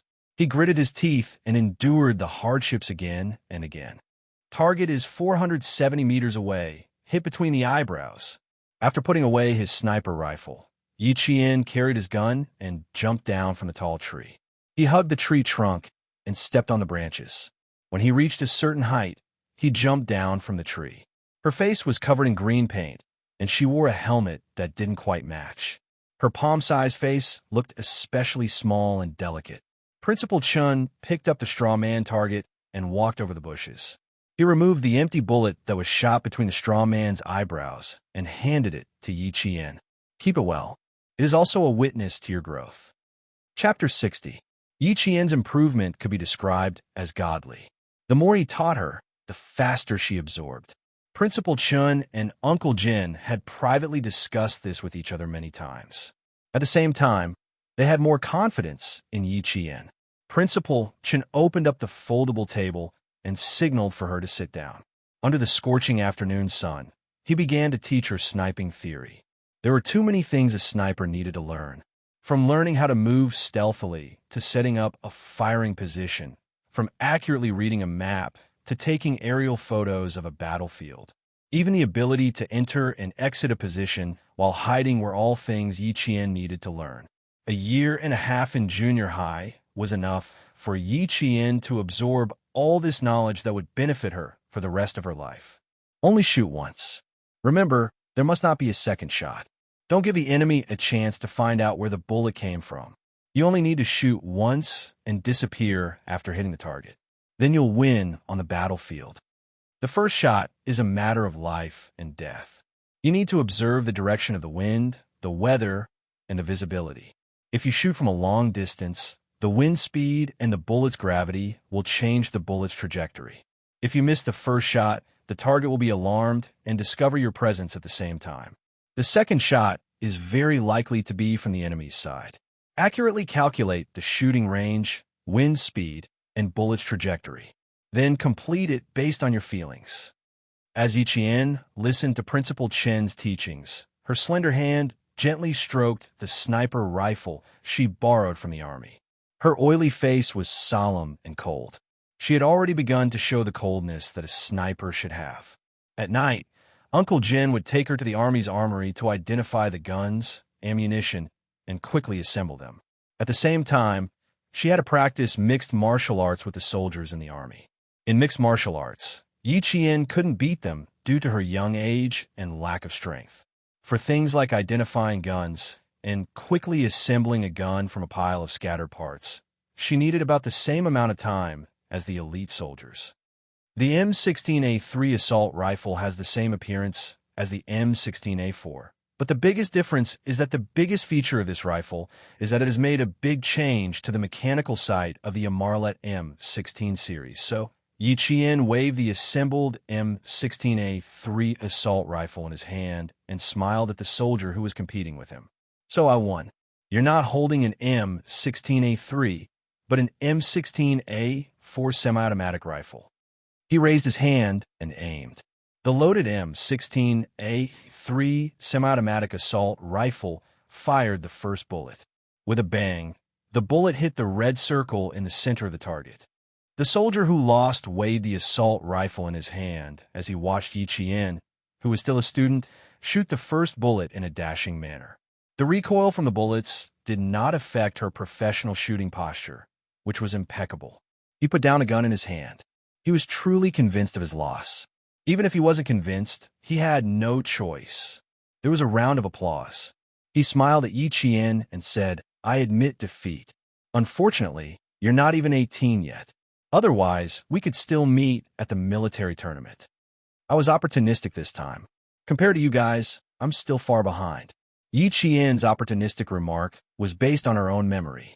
The elite soldier in front of her had been able to accurately and quickly assemble a gun, even while blindfolded. Chapter 61. At night, Yiqian would run with the soldiers, assemble, and train their posture. At 5:30 in the morning, she would do morning exercises and mixed martial arts. Here, Yiqian was like a real soldier, blending in with the troops. Yiqian was like a role model when she came up to inspect the military posture and military etiquette. She made the veterans feel that they should work harder to succeed. She stood like a pine tree, sat like a bell, and walked like the wind. From her body, one could tell what the most standard military posture was and what the most qualified posture was. You're just short of a military uniform. After the morning training, the young soldier smiled at Yiqian, who was the same age as his sister. He pointed at her uniform and said, "This uniform doesn't suit you." Yiqian, who spoke and acted like a soldier, wearing a uniform, was indeed a little strange. Wearing a uniform that gave off the vibe of a military uniform. Wasn't that strange? Yiqian was still sweating. She wiped her sweat with her sleeve and said with a bright smile, "I promise to wear a military uniform when I'm 18. Her goal was to get into the military's Tsinghua University, the University of Science and Technology of China. It'll take another 4 years. After 4 years, we'll all be discharged." After the soldiers laughed, they felt a little sad. The troops were made of iron, but the soldiers were like water. After 4 years, the recruits here would have changed 4 rounds. Yiqian looked at them, her dark eyes shining like diamonds under the sunlight. She gently shook her head and said slowly, "No, in my heart, you're like the sun that never sets. You'll never be discharged. 10 years from now, in my memory, you'll still be wearing a military uniform. You'll still be indomitable men." Under the sunlight, her face was beautiful, and her voice was clear and melodious. Her voice and her smile were like the gurgling spring water in a mountain stream, flowing into the hearts of good men. We're all looking forward to seeing you in